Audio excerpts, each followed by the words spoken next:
யுத்தம் தேவை அப்படிங்கிற ஒரு நாடகம் அங்க நடக்குது. யுத்தம் நடக்கட்டும் இருக்கு, யுத்தத்துக்கு ஆதரவாக ஒரு நாடகம் நடக்கும். அந்த கோட்டைக்குள்ள இருக்கிற பெண்கள் கோட்டையை விட்டு வெளியே வரக்கூடாது. இந்த யுத்தத்துடைய மோசம் எப்படிலாம் இருந்தது. அப்ப அந்த உணவு கிடைக்காம இருந்தவங்களுக்கு உணவு கிடைக்கிறதுக்கு, அந்த ரேஷன் கார்டே கூட கிடைக்காதவங்களுக்காக ஒரு பெரிய மக்களை எல்லாம் திரட்டி அவங்க பிறந்து அந்த கோட்டைக்குள்ளதான் வாழ முடியும். ஆண்கள் மட்டும்தான் வெளியில வரணும். அதாவது அதிதீவிர தேசியவாதங்களுக்கு மனித கறி தான் பிடிக்கும் அப்படின்னு நான் போட்டேன். இந்திய நாட்டில் கிழக்கிந்திய கம்பெனியில் வெறும் சிப்பந்தியாக வேலைக்கு வந்தவன், சாதாரண குமாஸ்தா வேலைக்கு வந்தவன் அந்த நாட்டுக்கு திரும்பி போகும்போது பிரபுக்களாக போனான். தமிழ்நாட்டில் விடுதலைக்கு பின்னால் போடப்பட்ட முதல் சதி வழக்கு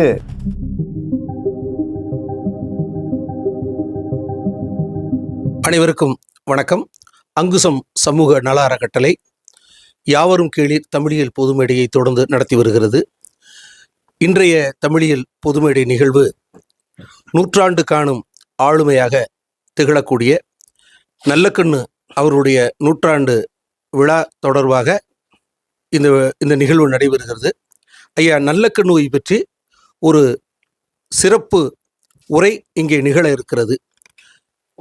அவரை பற்றி உரையாற்றுவதற்கு வருகை இருந்திருப்பவர் திருச்சி மாவட்ட எழுத்தாளர்கள் சங்கத்தினுடைய தலைவர் ஐயா இந்திரஜித் அவர்கள். அவர்களை வருக வருக என அன்புடன் வரவேற்று இந்த அவைக்கு அறிமுகம் செய்கிறோம். வணக்கம். இன்றைய ஐயா நல்லக்கண்ணுவை பற்றி சிறப்புரையாற்ற வருகின்றிருக்கும் தோழர் இந்திரஜித் அவர்கள் இந்திய கம்யூனிஸ்ட் கட்சியினுடைய நிர்வாகக்குழு உறுப்பினராக இருந்து அந்த கட்சிக்கு பெருமை சேர்த்தவர். தமிழ்நாடு விவசாய சங்கத்தினுடைய துணை செயலாளராக இருந்து வருகிறார். அகில இந்திய விவசாய சங்கத்தினுடைய தேசிய குழு உறுப்பினராக இருக்கிறார். இந்திய கம்யூனிஸ்ட் கட்சியினுடைய கிளர்ச்சி பிரச்சார குழுவினுடைய உறுப்பினராகவும் இருந்து வருகிறார். அது மட்டுமல்ல, இவர் ஜனசக்தி நாளிதழினுடைய முன்னாள் ஆசிரியர் என்பது பெருமைக்குரிய செய்தியாகும். அவர் தற்போது அரசியல் சிம்மம் என்னும் ஒரு செய்தி இதழையும் நடத்தி வருகிறார். அதனுடைய நிர்வாக ஆசிரியராகவும் ஐயா அவர்கள் விளங்கி வருகிறார்கள். அது மட்டுமல்ல, அவர்கள் மாற்றம் என்னும் ஒரு யூடியூப் சேனலையும் நடத்தி வருகிறார். இப்படி ஒரு பன்முக ஆற்றல் கொண்ட ஒரு ஆளுமையாக ஐயா இந்திரஜித் அவர்கள் விளங்கி வருகிறார்கள். அவர்கள் இன்றைக்கு நம் தோழர் நல்லக்கண்ணுவை பற்றி உரையாற்ற வந்திருப்பது பொருத்தமான ஒன்றாகும். ஏனென்று சொன்னால், ஐயா இந்திரஜித் அவர்கள் இடதுசாரி சிந்தனையில் சமரசமில்லாத ஒரு தோழர் என்பதை பெருமையோடு இந்த அவைக்கு நாங்கள் பதிவு செய்து கொள்ள விரும்புகிறோம். சமரசமில்லாத போராளி. அப்படிப்பட்ட ஒரு சிறந்த ஆளுமையாக தரக்கூடிய ஐயா அவர்களை மீண்டும் நாங்கள் வருக வருக என நாங்கள் வரவேற்கிறோம். இந்த அவைக்கு வருகை இருந்துள்ள சான்றோர்களையும் அன்புடன் நாங்கள் வரவேற்கின்றோம். ஐயா நல்லக்கண்ணுவை பற்றி ஒரு சிறு குறிப்பினை இந்த அவைக்கு நாங்கள் வழங்க விரும்புகிறோம். நல்லக்கண்ணு அவர்கள் திருவைகுண்டம் பகுதியில் பிறந்து வளர்ந்தவர். அவர் 18 வயதிலே இந்திய கம்யூனிஸ்ட் கட்சியில் இணைந்து பணியாற்றுகிறார். அப்படி பணியாற்றுகிற போது திருவைகுண்டத்தில் ஒரு ஜமீன்தார் வீட்டில் பதுக்கி வைக்கப்பட்டிருந்த பல மூட்டை நெல்லை மாவட்ட ஆட்சித்தலைவரின் உதவியோடு அவர் அங்கே பறிமுதல் செய்யக்கூடிய அவருடைய வேண்டுகோளின் பேரில் அது பறிமுதல் செய்யப்படுகிறது. அதற்கு பின்னர் தான் அவர் தன்னை இந்திய கம்யூனிஸ்ட் கட்சியில் தொடர்ந்து தன்னை இணைத்து கொண்டு இருக்கிறார். அவர் அது மட்டுமல்ல, அவருக்கு கட்சியின் சார்பில் ஒரு 1 கோடி ரூபாய் ஒரு பரிசை, ஒரு நிதியை அவர்களுக்கு வழங்குகிறார்கள். ஆனால் அதை அவர் பெற்றுக்கொள்ளாமல் அதை கட்சிக்கே அவர் திருப்பி கொடுக்கிறார். 2000 ஒரு நிகழ்வு, தமிழ் சான்றோர் பேரவை என்பதை மாணவர் நகலகம் அருணாசலம் நடத்தி கொண்டிருக்கிறார். அவர் ஒரு 10 லட்சம் ரூபாய் பொறுமானமான ஒரு மகிழ்வுந்து என்று சொல்லக்கூடிய ஒரு கார் ஒன்றை அன்பளிப்பாக வழங்குகிறார். அவரும் அவருடைய மனைவியும் பெற்றுக்கொள்கிறார்கள். பெற்றுக்கொண்ட அதே மேடையில் அதே நிமிடத்தில் கட்சியிடம் அந்த காரை ஒப்படைத்து விடுகிறார். அதே போல தமிழ்நாடு அரசு இப்போது அவருக்கு தகைசால் தமிழர் விருது 10 லட்சம் ரூபாய் வழங்கி இருக்கிறது. அதையும் அவர் கட்சிக்கு வழங்கி விடுகிறார். இப்படி தனக்கு ஒரு எளிமையான ஒரு அரசியல்வாதியாக இருக்கக்கூடிய அவர் எல்லாராலும் பாராட்டப்படக்கூடிய அரசியல்வாதியாக இருக்கிறார். இளைஞர்களுக்கு எடுத்துக்காட்டாக இருக்கிறார் என்ற வகையிலே அவருக்காக கொடுக்கப்படுகிற எல்லா நிதியையுமே கட்சிக்கு கொடுத்து விடுகிறார். அப்போது எல்லோரும் 2000 சொன்னபோது நான் கேட்ட ஒரு செய்தி, இப்படி ஒரு பைத்தியக்கார மனுஷன் அரசியலில் இருப்பானா என்று சொன்னபோது அப்போது நல்லக்கண்ணு சொன்னார், இது போன்ற பைத்தியங்கள் அரசியலுக்கு தேவை, அப்போதுதான் அரசியல் கொஞ்சமாவது சுத்தப்படும் என்று அவர் சொன்னதாகவும் தகவல் சொன்னார்கள். அப்படி நல்லக்கண்ணவருடைய ஆளுமை என்பது ஒரு பரந்துபட்ட ஆளுமை. அதே போல ஒட்டப்பிடாரம் கலவரத்தில் அவருடைய மாமனார் பேருந்திலிருந்து இறங்கி ஊருக்குள் செல்லுகிற அந்த நேரத்தில் அவர் வெட்டி கொலை செய்யப்படுகிறார்.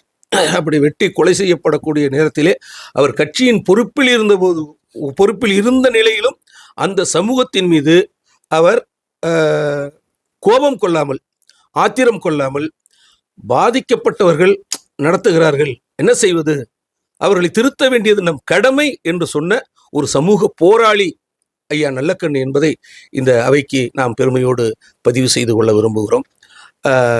இப்படி அந்த நல்லக்கண்ணு என்ற அந்த நல்ல கண்ணு என்ற அந்த மனிதர் இன்றைக்கு 100 ஆண்டுகளை கடந்து இன்றைக்கு நம்மோடு வாழ்ந்து கொண்டிருக்கிறார் என்பது பெருமைக்குரிய செய்தி. அப்படிப்பட்ட நல்லக்கண்ணு அவர்களை பற்றி ஒரு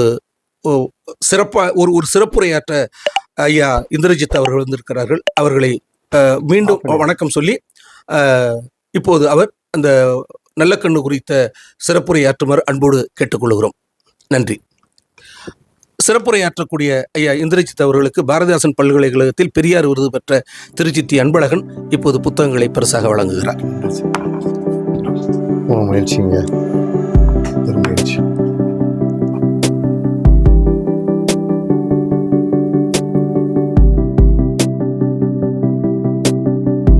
பேராசிரியர் சதீஷ் அவர்கள் பயனாடை அணிவித்து சிறப்பிக்கிறார். செஞ்சட்டை வீரருக்கு காலம் இதை கொடுத்திருக்கிறது. இருந்தாலும் அம்மை தங்கை நாங்கள் வரவேற்போம்.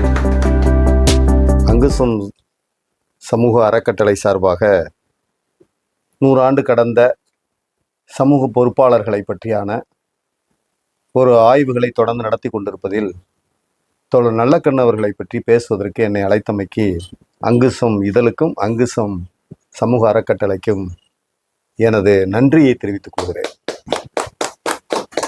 அங்குசம் இதழுடைய வாசகர் நான், சந்தாதாரர் நான்.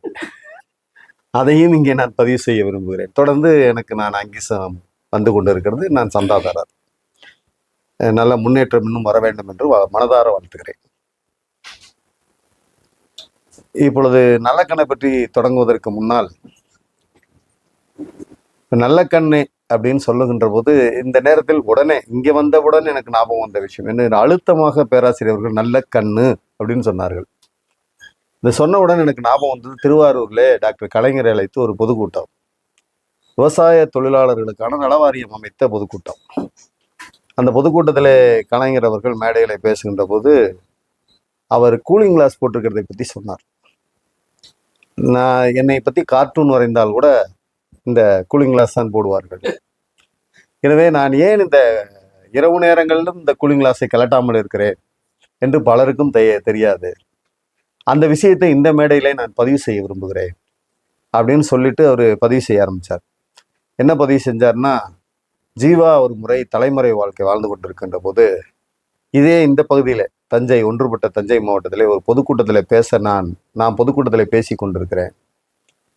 அப்பொழுது என்னுடைய காதலே வந்து சொன்னார்கள், உங்களுடைய பேச்சை ஒரு தென்னந்தோப்பிலிருந்து ஜீவா அவர்கள் கேட்டுக்கொண்டிருக்கிறார்கள் என்று சொன்னார்கள். எனக்கு உடனே ரொம்ப பெரும் அதிர்ச்சியாகவும் மகிழ்ச்சியாகவும் இருந்தது. எனவே நான் ஜீவாவை பார்ப்பதற்காக வேகமாக கூட்டத்தை முடித்து கொண்டு காரிலே போகின்ற போது விபத்துக்குள்ளானது அந்த கார். அப்பொழுது என்னுடைய இந்த கண் பாதிக்கப்பட்டு விட்டது, இடது கண். அதை மறைப்பதற்காகத்தான் இந்த கண்ணாடி போட்டிருக்கிறேன் அப்படின்னு சொல்லிட்டு, எனக்கு ஒரு கண் தான் இப்பொழுது இருக்கிறது, ஆனாலும் கூட நான் கவலைப்படவில்லை, இன்னொரு கண்ணாக நல்ல கண் இருக்கிறார் என்று அவர் சொன்னார். அப்படி இப்போ உலகத்தில் இப்போ நம்ம அவரை பார்க்கும்போது எல்லாருமே ஐயா உள்பட 1 கோடி கொடுத்தா திருப்பி கொடுத்துட்றாரு, எவ்வளோ பணம் கொடுத்தாலும் கொடுத்துட்றாரு, இப்போ கொடுத்த பணத்தை கூட கொடுத்துட்டாரு. அதே மாதிரி விடுதலை சிறுத்தைகள் சார்பாக ஒரு பட்டமும் கொடுத்தாங்க. அந்த பணத்தையும் அதே மாதிரி ஒடுக்கப்பட்ட ஒரு வாழ் உரிமை இயக்கத்துக்கு பாதியும் அவர் சார்ந்த கட்சி இயக்கத்துக்கு பாதியும் கொடுத்துட்டாரு. இப்படி கொடுத்ததையும் எல்லாத்தையுமே வந்து கொடுத்துட்டாரு அப்படின்னு சொல்லிட்டு அவரு அப்ப சொன்ன பதிலையும் அவங்க சொன்னாங்க. இந்த மாதிரி நான் பைத்தியக்காரர்களா பித்துக்குழியா பைத்தியக்காரர்கள் மனிதன் அப்படின்னு நல்ல கண்ண சொன்னாருங்கன்னு சொல்றாங்க. ஆனால் ஒண்ணு இங்க நான் பதிவு பண்றேன், இது மாதிரி நிறைய பைத்தியக்காரர்கள் தான் கம்யூனிஸ்டுகள். இப்ப ரஞ்சிதா மேரி அவங்க அம்மா, என்னோட அம்மா, ஏன்னா எனக்கு ரொம்ப பிடிச்சமானவங்க. ஜனசக்தியில நான் தொடர்ந்து எனக்குன்னு ஒரு பகுதி இருந்தது, அது வந்து சாட்டை விமர்சன கட்டுரை. நான் வந்து அரசியல் விமர்சன கட்டுரை பகுதி எனக்கு கொடுக்கப்பட்டது. அந்த கட்டுரை வந்து ஒரு காலத்துல எரிமலை அறந்த நாராயணன் என்ற ஒரு எழுதினாரு. அறந்த எரிமலை நாராயணன் ரொம்ப ஃபேமஸ். அந்த கட்டுரை எல்லாரும் வாசிப்பாங்க.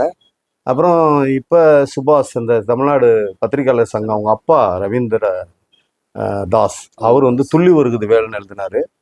அப்புறம் அப்பாஸ் வந்து லாஸ்ட் பேஜ் அப்படின்னு இதில் எழுதுவார், டைம்ஸ் ஆஃப் இந்தியாவில். தாப்பாண்டியன் வந்து கடைசி பக்கம் அப்படின்னு சவுக்கடின்னு எழுதினார். அதுக்கு பிறகு நான் வந்து ஜனசக்திக்கு போகும்போது கூட தாப்பாண்டியன் தான் என்னை அழைச்சது. அதாவது இந்த பத்திரிக்கை ஒரு உப்பு சப்பு இல்லாமல் இருக்கு, நீ ஏதாவது கார மூட்டை வர்றியான்னு கேட்டார். கார மூட்டை வர்றியா அப்படின்னு கேட்டாரு. நான் வர்றேன்னு சொன்னேன். அதே மாதிரி அந்த பொறுப்பு எனக்கு கொடுக்கப்பட்டது. நான் சவுக்கடின்னு வச்சுக்கிட்டேன். அதை நான் எழுதின போது எப்பொழுதும் யார் எழுதினாலும் ஆர்என்கே பற்றி நம்ம சகஜமாக பேசுவோம், நான் இதுல இருந்து பேசல. ஆர்என்கே போல ஒரு நல்ல வாசகன் யாரும் கிடையாது. யாரையும் பாராட்டுவதில் தினமணி கதிரில் கூட வரக்கூடிய ஒரு சின்ன கதை, யாரு தான் தெரிய வேண்டியதில்லை. அந்த கதையை அவருக்கு பிடிச்சிருந்தா அந்த நம்பருக்கு ஃபோன் பண்ணி உங்க கதை நல்லா இருக்கு நான் படிச்சுட்டேன்னு சொல்லுவார். தினமணி கதிரில் வர்றதையே அப்படி சொல்லுவார். இப்போ என்னுடைய ஜனசக்தி வந்தோன்னா நான் எழுதின எல்லாத்தையும் அவர் வந்து அதை பற்றி படிச்சுட்டு விமர்சனம் பண்ணுவார். அப்போ சொல்லும்போது கடைசி காலத்தை ஒரு கட்டத்துலலாம் அவர் சொல்லுவார், பா ஜனசக்தி வந்து உளுந்தோனைய இந்த உன்னுடைய வாசகர் இங்கே இருக்காங்கப்பா, மனைவியை சொல்கிறார் ரஞ்சிதத்தை, உன் வாசகர் இங்கே இருக்காங்கப்பா, அவங்க எடுத்தோட விடமாட்டேங்கிறாப்பா, உங்ககிட்டே தான் படிக்கிறாங்க, படிச்சுட்டு என் பிள்ளை எப்படி எழுதுது நீங்கள் எப்படி எழுதுறீங்கன்னு கேட்குறாங்க அப்படின்னு அவங்க சொல்லுவாங்க. அந்த அம்மா ரஞ்சிதா மேரி, அது ஒரு பெரிய விஷயம். அவருடைய காதல் அவங்க இறந்ததுக்கு பிறகு ரொம்பவும் கஷ்டப்பட்டார். கடிதம் வந்து பெரிய முக்கியமான ஒரு மிகப்பெரிய காவியம். அந்த எப்படி மார்க்ஸுக்கும் ஜென்னிக்குமான காதல் இருந்ததோ, அந்த காதல் கடிதம் எப்படி இருந்ததோ, அதே போல அவங்க இறந்தப்ப, ரஞ்சிதா அம்மாள் இறந்தப்ப இவர் கசிந்த ஒரு பெரிய விஷயம் அது. அவர் எப்படி எடுத்தோடனே கம்யூனிஸ்ட் ஆகலைங்கிறது இவங்களே சொன்னாங்க. போராளியாக இருந்தாருங்க. கார்னேசன் பள்ளியில படித்தார். ஸ்ரீ வைகுண்டம் கார்னேசன் பள்ளியில உயர்நிலை பள்ளி படிக்கிறார். கார்னேசன் பள்ளியில படிக்கும்போது அந்த பள்ளிக்கூடத்துல அப்ப யுத்தம், இதே போல 2ஆம் உலக யுத்தம் வருது. 2ஆம் உலக யுத்தம் வரும்போது அது ஒரு நாடு பிடிக்கிற ஆசையில தான் வருது. நாடு பிடிக்கிற அதாவது காலனி நாடுகள் எல்லாம் காலனி நாடுகளை உருவாக்குவதற்காக ஆதிக்க நாடுகள் பிடிக்க வர்றாங்க. அந்த யுத்தத்தை பத்தி பெருசா யாரும் கவலைப்படலை. இப்ப கூட யுத்தம் எங்கேயோ நடக்குது, யாரும் கவலைப்பட மாட்டேங்கிறோம்னா அதே போலதான் கவலைப்படாம இருந்தாங்க. அந்த யுத்தத்தின் பாதிப்பு எப்படி இருக்கும் அப்படிங்கிறது அன்னைக்கு தெரிஞ்சிச்சு. எங்க பார்த்தாலும் உணவு தட்டுப்பாடு வந்துச்சு. நிறைய ரேஷன் பொருட்கள் ஒழுங்கா கிடைக்கல. அதுல அப்புறம் ரேஷன் பொருட்கள் ஒழுங்கா கிடைக்கலனையும் எப்ப ஒரு தட்டுப்பாடு வருதோ அப்ப பதுக்கல்காரர்களும் உருவாகுறாங்க. கள்ள மார்க்கெட் உருவாகுது, பதுக்கல்காரர்கள் உருவாகுறாங்க. இப்ப வந்து அமெரிக்கா போன்ற நாடுகள்ல இருந்து சோளங்கள் இறக்குமதி பண்ணி கொடுக்குறாங்க. அது உளுத்து போய் புளுத்து போன சோளமா இருக்கு. அதை எதிர்த்து அன்றைக்கு கம்யூனிஸ்ட் கட்சி கூட புளுத்து போன சோளங்களுக்கு எதிராக ஒரு போராட்டத்தை அறிவிச்சாங்க. இந்த ரேஷன் கார்டு முறைகள்ல கூட அப்போ வந்து பதுக்கிறது எல்லாமே நடந்துச்சு. இந்த உணவு அனைவருக்கும் கிடைக்கணும் அப்படிங்கிறதுக்கான ஒரு உணவு கமிட்டி கூட அப்பெல்லாம் வைக்கப்பட்டது. இந்த யுத்தத்துடைய மோசம் எப்படிலாம் இருந்தது. அப்ப அந்த உணவு கிடைக்காம இருந்தவங்களுக்கு உணவு கிடைக்கிறதுக்கு ரேஷன் கார்டு கிடைக்காம நிறைய பேருக்கு ரேஷன் கார்டே கிடைக்கல. அந்த ரேஷன் கார்டே கூட கிடைக்காதவங்களுக்காக ஒரு பெரிய மக்களை எல்லாம் திரட்டி உண்மையாக இந்த பதுக்களை ஒழிக்கணும்ன்ற ஒரு போராட்டத்தை கம்யூனிஸ்ட் கட்சியும் பண்ணது. மாணவர் பருவத்திலேயே அதுல வந்து நல்ல கண்ணு கலந்துக்கிட்டார். இப்போ அவர் படிக்க கார்னேசன் பள்ளிக்கூடத்துல படிச்சுக்கிட்டு இருக்கும்போது யுத்தம் தேவை அப்படிங்கிற ஒரு நாடகம் அங்க நடக்குது. யுத்தம் நடக்கட்டும் இருக்கு, யுத்தத்துக்கு ஆதரவாக ஒரு நாடகம் நடக்குது. அந்த நாடகத்தை மாணவர்களை கொண்டு அந்த கார்னேசன் பள்ளி, ஏன்னா அது ஆங்கிலேயர்கள் நடத்தப்பட்ட பள்ளி. அதனால யுத்தம் தேவைன்னு நடத்தப்பட்டது. அப்ப பிறகு வந்து அது மக்கள் யுத்தமா மாறினதுங்கிறது வேற. எப்ப வந்து ஹிட்லர் வந்து சோவியத் நாட்டுக்குள்ள போனாரோ முதலாக உலகத்தில் சூத்திரர்கள் ஆட்சின்னு சொல்லலாம் நம்ம அதை. இப்போ வந்து நம்ம தமிழ்ல புரிஞ்சுக்கணும்னா முதல் உலகத்துல ஆகா என்று எழுந்தது பார் யுக புரட்சின்னு 1917 நடந்த அந்த புரட்சியை பத்தி சொல்லணும்னா நாம் புரிந்து கொள்ள வேண்டும் சரியாக அப்படின்னா அது ஒரு சூத்திரர்கள் புரட்சின்னு சொல்லலாம். ஏன்னா உழைக்கும் மக்கள் அத்தனை பேரும் யாரெல்லாம் உழைக்கும் மக்களோ அவங்கெல்லாம் சூத்திரர்கள் தான் சனாதனம் பதிவு செய்கிறது. வேர்வை சிந்தி உழைக்கக்கூடிய உழைப்பெல்லாம் பாவம். அது வந்து அப்படி உழைக்கின்ற அனைவரும் சூத்திரர்கள் அப்படின்னு தான் சொல்லப்பட்டிருக்கு. அப்படின்னா அந்த ஆட்சி வந்து உழைப்பவர்கள் தலைமையில் அவர்களால் நாட்டை ஆள முடியும் அப்படின்னு நிரூபிச்ச ஒரு புரட்சி. அந்த புரட்சி நடந்து கைப்பற்றப்பட்ட அந்த நாடு அப்பதான் தத்து புத்துன்னு வந்துகிட்டு இருக்க நேரத்துல ஜெர்மனி அப்புறம் ஹிட்லருடைய நாஜி படைகள் எல்லாம் உள்ள பூந்து அழிக்க பார்க்குது. அப்பதான் அவங்க அதை திருப்பி அடிச்சாங்க. 2ஆம் உலகத்துல என்ன நடந்ததுங்கிறது ஒரு பெரிய விஷயம். அப்ப அது மக்கள் யுத்தமா மாறுச்சு. ஆனா அதுக்கு முன்னாடி இந்த யுத்தம் வந்து மிகப்பெரிய பாதிப்பை ஏற்படுத்துது. அதான் யுத்தம் நடந்து 2ஆம் உலக யுத்தம் எங்கேயோ நடந்துகிட்டு இருந்து இந்தியாவுக்குள்ள அது வராட்டினாலும் கூட இங்கிலாந்து இங்க ஆட்சி செஞ்சது. இங்கிலாந்து ஆட்சி செஞ்சதுனால அந்த பொருளாதார பாதிப்பு நமக்கும் ஏற்பட்டது. இப்பொழுதும் உலகத்துல எங்க யுத்தம் நடந்தாலும் 2 விதமான பாதிப்பு வரும். நேரடியாக சாகிறது ஒரு பக்கம், இன்னொரு பக்கம் வந்து மறைமுகமாக மக்களுக்கு வந்து பெரும் சுமையா இருக்கும். எந்த ஒரு நாடு யுத்தத்தில் அதிகமாக கவனம் செலுத்துகிறதோ அந்த நாடு, யுத்தத்துக்கு உட்பட்ட நாடு ஒரு 10 வருஷத்துக்கு பொருளாதாரத்துல பின்தங்கி போயிடும் தான் நிலைமை. அப்பவும் வந்து இதே போல யுத்தம் வருது. யுத்தத்துக்கு ஆதரவான ஒரு நாடகம் அங்க நடத்தப்படுது. அப்ப நல்லக்கண்ணு மாணவனா இருக்கும் போதே நாடகத்தை நிறுத்துன்னு கலாட்டா பண்றது. 18 வயது. ஆமா, ரொம்ப குறைவு. இன்னும் 18க்கும் கம்மி. உயர்நிலை பள்ளி தானே, உயர்நிலை பள்ளி தான். 18 வயசுக்கும் குறைவு. 27 வயசுல ஜெயிலுக்கு போயிட்டாரு. 18க்கும் குறைவு. உயர்நிலை பள்ளி தான் படிக்கிறாரு. கார்னேஷன் பள்ளிங்கிறது உயர்நிலை பள்ளி. அங்கேயே பையங்களை அழைச்சி சண்டை போடுறாரு. உடனே வந்து ஆமா இந்திய எதிர்த்து கொடியை பிடிச்ச அந்த 14-15 வயசு அந்த வயதுகள்ல அங்க சண்டை நடக்குது. அப்புறம் நாடகம் வந்து நிறுத்தப்படுது. ஒரு பெரிய போலீஸ் வரவழைக்கப்படுது. போலீஸ் மாணவர்கள் மேல தடியடியில் நடத்துது. உடனே அதை எதிர்த்து ஒரு பெரிய பள்ளிக்கூடத்துல வேலை நிறுத்தமும் நடைபெறுது. அப்புறம் உயர்நிலை பள்ளி ஒரு வழியா தாண்டிடுறாரு. முழு வரலாறு சொல்லணும்னா ரொம்ப நேரம் ஆகும். அப்புறம் திருநெல்வேலி இந்து கல்லூரியில அவரு சேர்றாரு. அப்பதான் வந்து தீக்காசியோடலாம் தீக்காசி எல்லாரும் இணைகிறாங்க. தோமுசி ரங்கநாதன் போன்ற பெரிய படைப்பாளிகள், புதின படைப்பாளிகள், எழுத்தாளர்களோட நட்பெல்லாம் அவருக்கு கிடைக்குது. அங்க இருக்கும்போதே தான் பாதியிலே வெளியே வந்துடுறாரு. படிப்பு அங்கிருந்து வெள்ளையனே வெளியேறு இயக்கத்துல பங்கெடுக்கிறாரு. Quite Indian மூவ்மெண்ட்ல பங்கெடுக்கிறாரு. அந்த கல்லூரியிலிருந்து வெளியேற்றப்படுறாரு. கல்லூரியிலிருந்து வெளியேற்றப்பட்டு படிப்பு பாதியில் நின்று போயிடுது. இதுக்கு பிறகு 1944 இதை சொல்லும் போதே ஸ்ரீவைகுண்டத்தை பத்தி சொல்லணும். அவர் ஊரு எப்படிப்பட்டது. இப்போ ஸ்ரீவைகுண்டத்தை பத்தி ஐயா சொன்னாங்க. அந்த ஸ்ரீவைகுண்டம் எப்படி இருக்கு, அங்க ஒரு கோட்டை இருந்தது. ஸ்ரீவைகுண்டத்துல ஒரு கோட்டை இருந்தது. இப்ப ஏறத்தாழ 90கள் வரைக்குமே இருந்துச்சுன்னு தான் நான் நினைக்கிறேன். எனக்கு என் நினைவு சரியா இருந்தா ஒரு கோட்டை இருந்தது. அந்த கோட்டைக்குள்ள எப்படி அந்த கோட்டை இருக்குன்னா ஏறத்தாழ நான் 424 ஏக்கர் நிலப்பரப்புல ஒரு 10.5 அடி உயரத்துக்கான ஒரு கோட்டை அது. அந்த கோட்டைக்கு 2 கதவுகள் இருக்கும். இந்த 2 கதவுகளுக்குள்ள கோட்டைக்குள்ள ஒரு குறிப்பிட்ட சமூகத்தினர் கோட்டை பிள்ளைமார் அப்படின்னு சொல்லுவாங்க. அப்படின்னா இங்க இருக்கிற பிள்ளைமார்னு சொல்ல முடியாது. அவங்கள பத்தியான வரலாறுகள்ல பல கதைகளாகவும் இருக்கிறது, நம்ப முடியாத கதைகளாகவும் இருக்கு. சில தரவுகள் இருக்கு, சில பாடல்களும் இருக்கிறது, சில வரலாற்று குறிப்புகளும் இருக்கிறது. அந்த கோட்டை கதவுக்குள்ள வந்து அவங்க ஆனா இடம்பெயர்ந்து வந்தவர்கள்னு மட்டும் நல்லா தெரியுது. அது கதையா சொல்லும் போதும் சரி, கட்டுக்கதைகளாக இருந்தாலும் சரி, அது நாட்டுப்புற வழக்குல சொல்லப்பட்ட கதையாக இருந்தாலும் சரி, அதில் வரலாற்று குறிப்புகள்ல பார்த்தாலும் சரி, அதை நம்ம எப்படி எடுத்துக்கலாம்னு சொன்னா அநேகமாக பராங்குசன் பாண்டியன் ஆண்டிய காலம். அது பராங்குச பாண்டியன் ஆண்ட காலம். இடம்பெயர்ந்து வந்தவர்கள், அவங்கள பத்தி இடம்பெயர்ந்த இடங்கள் பத்தி பல மாறுபட்ட கருத்துக்கள் வருகிறது. ஒன்று காஷ்மீர்ல இருந்து, இப்ப சொல்ற காஷ்மீர்ல இருந்து இடம்பெயர்ந்து வந்தார்கள்னு சொல்லப்படுது. வரும்போதே ஒரு குழுக்களாக வந்து ஒரு குழுக்களுக்குள்ள 2 சண்டை வந்து ஒரு குழுக்கள் இந்த இடத்துல வந்துட்டாங்க.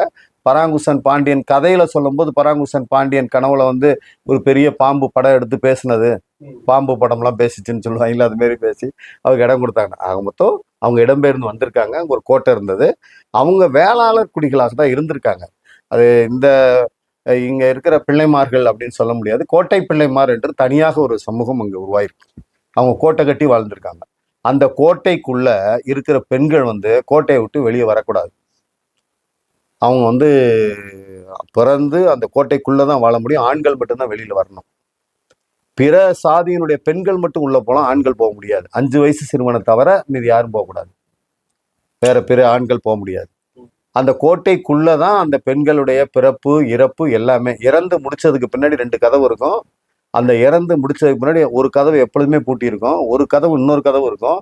அந்த கதவு வழியா ஆண்கள் மட்டும் வெளியே வந்து போவாங்க, பெண்கள் வர முடியாது. ஒரு கதவு எப்பயும் பூட்டி இருக்கும். அந்த ஒரு கதவு எப்ப திறக்கப்படும்னா உள்ள இருக்கிற பெண்கள் செத்து போனா அவங்க சடலம் மட்டும் வெளியில வரும். சடலம் மட்டும்தான் வெளியும். அந்த கோட்டை அப்படியான ஒரு கோட்டை. அந்த கோட்டையை புதுப்பிப்பாங்க, அதுக்கு பணமும் ஒதுக்குவாங்க. அந்த புதுப்பிக்கிற வேலையை அது வந்து மண் கோட்டை தான். அப்படின்னா கடுக்கா அதெல்லாம் போட்டு தயாரிச்சு எப்படி பாஞ்சாலங்குறிச்சி கோட்டை இருந்ததோ அதே போல பதநீர் எல்லாம் கலந்த ஒரு சுண்ணாம்பு கலவையில தயாரிக்கப்பட்டது அந்த கோட்டை. அந்த கோட்டைக்குள்ள போறதுக்கு வந்து அது அவ்வளோ ஈஸியா இடிக்க முடியாது. அப்படியான கோட்டை சிதிலமெல்லாம் பெருசாகல. அது சிதிலம் அடையாம அப்பப்போ புதுப்பிக்கப்படும். அந்த கோட்டையை பூசுறதுக்கு அதை பாதுகாக்கிறதுக்கு வெளியில இருந்து பூசலாம். அந்த வேலைகள் தலித்துகளுக்கு கொடுக்கப்பட்டது. அந்த தலித்துகளுக்கு அந்த அந்த கோட்டையை அடைக்கிறதுக்கு போறதுக்கான மண்ணு பூசுறது வேலை, இந்த வேலை, அந்த வேலையெல்லாம் இப்பவும் கோயில் கட்ட அவங்களுக்கு தானே கொடுக்கப்படுது. கோயிலுக்குள்ளதானே சாமி தானே கும்பிட முடியாது. சாமியை தூக்குற வரைக்கும் அவங்க தானே. அதே போல அப்பவும் நடந்துச்சு. கோயிலை வந்து அதை வந்து அடைக்கிற வேலை கூலி கொஞ்சம் தான் கொடுக்கப்பட்டது. ஆனா அவங்களால மீற முடியல. ஏன்னா அவங்களுக்கு பண்ணைகள்ல எங்க வேலை இருந்துச்சு, விவசாயத்துல எங்க வேலை இருந்துச்சுன்னா உள்ள இருக்கக்கூடிய கோட்டை பிள்ளைமாருடைய நிலத்துலதான் வேலை இருந்துச்சு. அதனால இவங்க அது கட்டுப்பட்டா இருந்தாங்க. ஒரு கட்டத்துல அங்க விவசாய சங்கத்தினுடைய விவசாய சங்கம் அப்ப முத பொறுப்படுத்துகிறது விவசாய சங்கம் தான் பொறுப்படுத்துக்கிறார். நல்ல கணம் விவசாய சங்கத்துல பொறுப்படுத்து தான் கீழே சாதாரணமா மாவட்ட குழு உறுப்பினர், அப்புறம் மாவட்டம், அப்படியெல்லாம் பொறுப்பு மாநிலம், அகில இந்திய அளவுலாம் தலைவராக இருந்திருக்காரு ஒரு தடவை. விவசாய தொழிலாளர்கள் பேர் தான் எடுத்திருக்காரு. விவசாயிகள் பகுதி வேற அது. எனவே அங்க இந்த இந்த தலித்துகளுக்கு முதல்ல இவங்களுடைய உறவுகள்லாம் கிடைச்சதுக்கு பின்னாடி கூலி உயர்வு கேட்டு அந்த கோட்டையை புதுப்பிக்கும் போது நீங்க எங்களுக்கு கொடுக்குற கூலி ரொம்ப கொஞ்சம் தான், எனவே இந்த கூலியே அதிகம் வேணுங்கிற போராட்டம் நடத்தப்பட்டது. அந்த போராட்டத்தை நடத்தப்பட்ட என்ன இவங்களுக்கு இவ்வளவு துமுறா அப்படின்னு சொல்லி அவங்க படையெல்லாம் வச்சிருந்தாங்க. ஏன்னா எப்பயும் போல ஒரு மன்னருக்கு போல ஆண்டாங்க. கோட்டையை சுற்றி வழக்கமா அரிக்கன் லைட்டை எடுத்துக்கிட்டு பராக்குன்னு சொல்லிட்டு வர அந்த பழக்கங்கள்லாம் அப்பவே இருந்திருக்கு. கோட்டையை பாதுகாக்கிறதுக்கான படை தளபதிகள், அடியாட்கள் எல்லாம் அவங்க வச்சிருந்தாங்க. எனவே இவங்களெல்லாம் அடிச்சு நொறுக்கிறதுன்னு கோட்டையை திறந்துட்டு ஒரு ஒரு ஒரு பெரிய அவங்கள மேல ஒரு யுத்தத்தை தொடுப்பதற்கு தயாரா வர்றாங்க. கதவை திறந்து பார்த்தா முன்னாடி ஆளா நிக்கிறது நல்லக்கண்ணு. அவரை ஒத்த இன்னும் சில பேர் நிற்கும் போது மிரண்டு போயிடுறாங்க. அவங்க அப்பாவை பத்தி தெரியும், ராமசாமி அவங்க அப்பா. ஓரளவுக்கு வசதியான குடும்பம் தான், விவசாய குடும்பம், ஓரளவுக்கு வசதியான குடும்பம். அவங்க நினைச்சது இவங்க எல்லாம் தலித்துகள் நிற்பாங்க, கூலி அடிமைகளாக இருப்பாங்க, அவங்கள மிரட்டி உருட்டி பேற்றலான்னு. ஆனா நின்னவர்கள் அத்தனை பேருமே பெரும்பகுதி அவர்களுக்கு ஆதரவாக நின்னவர்கள் இவர் போல பிற்படுத்தப்பட்ட சமூகத்தை சேர்ந்த பலரும் முன்னாடி அவங்க தான் நின்னாங்க. அப்படி நிற்கும் போது மிரண்டு போய் ஒரு கட்டத்துல அந்த போராட்டம் தோற்று போனது. வைகுண்டம் என்று சொல்லுகின்ற போது அந்த விஷயத்தை நம்ம அப்படிப்பட்ட ஊரில் பிறந்தவர் தான் வைகுண்டம். ஆமா, புதிய செய்தி. அவரு பல பாரதியினுடைய பாடலை பாடிட்டு போகும்போது அவர் சிறைக்கு பண்ணாது. மாணவர் பருவத்திலே பாரதியுடைய பாட்டை பண்ணாது. அது எந்த போராட்டம்? அதுவும் குவைட் இண்டியன் மூவ்மெண்ட்லேயே பாட ஆரம்பிச்சாரு. குவைட் இண்டியன் மூவ்மெண்ட்லேயே தானே அவர் பள்ளி படிப்பு நிறுத்துறது, கல்லூரி படிப்பு நிறுத்துறாங்கல்ல, அதெல்லாம் அப்பயே பாட ஆரம்பிச்சாரு. அவருக்கு இந்த பாரதியாரை விட சுத்தானந்த பாரதியார் மேல ரொம்ப பிரியம் இருந்தது. இன்னும் சொல்ல போனா சுத்தானந்த பாரதியாரு மற்றவங்க மேல தான் அவரு கொஞ்சம் அதெல்லாம் படிச்சாரு. அதை படிச்சுக்கிட்டு இருக்கும்போது தான் பழவேசம் செட்டியார்ன்ற அவருடைய உறவு அவருக்கு கிடைச்சிச்சு. பழவேசம் செட்டியார், செட்டியாருங்கிறது எதுக்கு சொல்றேன்னா அது பேரு பழவேசம்னு இருக்கு, அது அடையாளமாக இருக்கிறது. இது எப்படிக்கும் போது ஜாதியை சொல்றேன்னு எடுத்துக்க கூடாது. ஏன்னா அது இப்ப குடியரசு பத்திரிகையில ஏஎஸ்கே ஐயங்கார் குடியரசு பத்திரிகையில எழுதினாரு. ஏஎஸ்கே ஐயங்கார் தான் எழுதுவார். ஏஎஸ்கே ஐயங்கார் அப்படின்னு கட்ட எழுதிட்டு இருந்தார். செட்டியார்னு சொன்னா புரியாது. அது ஏஎஸ்கே அப்படின்னு போட்டா புரியாது. ஏஎஸ்கே ஐயங்கார் அப்படின்னு அவர் எழுதினாரு. அப்ப இத்தனைக்கும் அவர் குடியரசு பத்திரிகையில் வேலை பார்த்தாரு. தந்தை பெரியாருக்கு பெரியார் வந்து ஒரு முடிவு எடுத்தார். அப்ப இது ஒரு உதாரணத்துக்காக சொல்ல, இதை விட்டு தாண்டே நினைச்சுக்க வேண்டாம். ஏஎஸ்கே வந்து ஒரு முடிவு எடுத்தாரு. பெரியாரே முடிவு எடுத்தாரு. அதுதான் இன்னைக்கு வரைக்கும் தமிழகம் வந்து மிகப்பெரிய விஷயம். அது பேர்களுக்கு பின்னால் இருக்கக்கூடிய சாதி ஒழிக்கப்படும். ஏன்னா இவரே ராமசாமி நாயக்கர்னு கூப்பிட்டாங்க, எல்லாரும் பேர் சொல்லி அப்படிதான் கூப்பிட்டாங்க. வாவேசு ஐயர்னு சொன்னாங்க, வாவு சிதம்பரம் பிள்ளை, பிள்ளைமார் பிள்ளை அப்படின்னு தான் சொன்னாங்க, பிள்ளைவாள் அப்படிதான் சொல்லிக்கிட்டாங்க. இந்த வாள் பேருக்கு பின்னாடி இருக்க வாளெல்லாம் உற்றலாம் அப்படின்னு சொல்லி முடிவெடுக்கிறார் பெரியார்.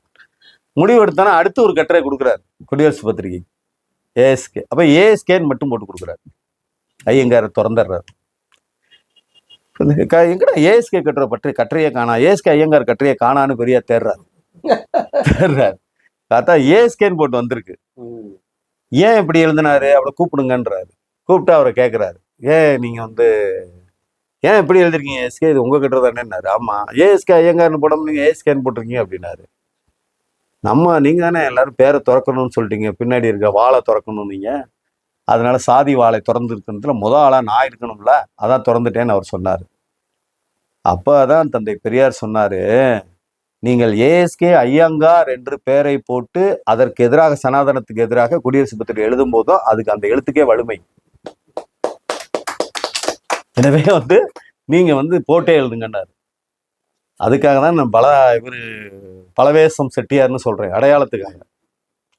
அப்போ பலவேசம் செட்டியார் தான் வந்து சோசலிசம் பற்றியான அறிமுகத்தை அவர் கொடுக்குறாரு. அவருக்கு வந்து புரட்சிகரமான பகத்சிங் புத்தகம், மற்றது அதே போல தாய் நாவல், கம்யூனிஸ்ட் கட்சியினுடைய சோசலிச புத்தகங்கள்லாம் பலவேசம். அவர் ஆர்என்கே ஒரு இடத்துல சொல்றாரு. சொல்லும்போது எனக்கு வந்து போதித்தவர் பலவேசம் செட்டியார் ஒன்று, அதோட சேர்த்து நம்ம மற்றவங்களையும் சொல்றாரு, பாமாணிக்கம், பாலதண்டாயுதம், அவர் ஒத்த சில தலைவர்களை சொல்றாரு. அவரே ஒப்புதல் அளிச்சது. அப்போ அவங்க மூலமா இது ஒரு கம்யூனிஸ்டா மாறுறாரு. கம்யூனிஸ்டா மாறினதுக்கு பிறகு நம்ம வந்து கடைசி கட்டத்துக்கு அப்புறம் வருவோம். அப்போ மாறினாரு. அதுக்கப்புறம் நிறைய விஷயங்கள் அந்த மாவட்டங்கள்ல நடந்தது. அப்போ விவசாய பொறுப்புகள்லாம் எடுத்துக்கிட்டார், விவசாய பொறுப்புகள் நிறைய நடந்தது. அதெல்லாம் நடக்கும் போது நாராயணபுரம்ன்ற ஒரு நாச்சியார்பட்டியில வி ரங்கசாமின்னு ஒரு தோழர், இப்போ 1965 நான் சொல்றது, அதுக்கு முன்னாடி ஒரு பெரிய சம்பவங்கள்லாம் இருக்குது, அதை நான் கடைசியாக சொல்றேன்.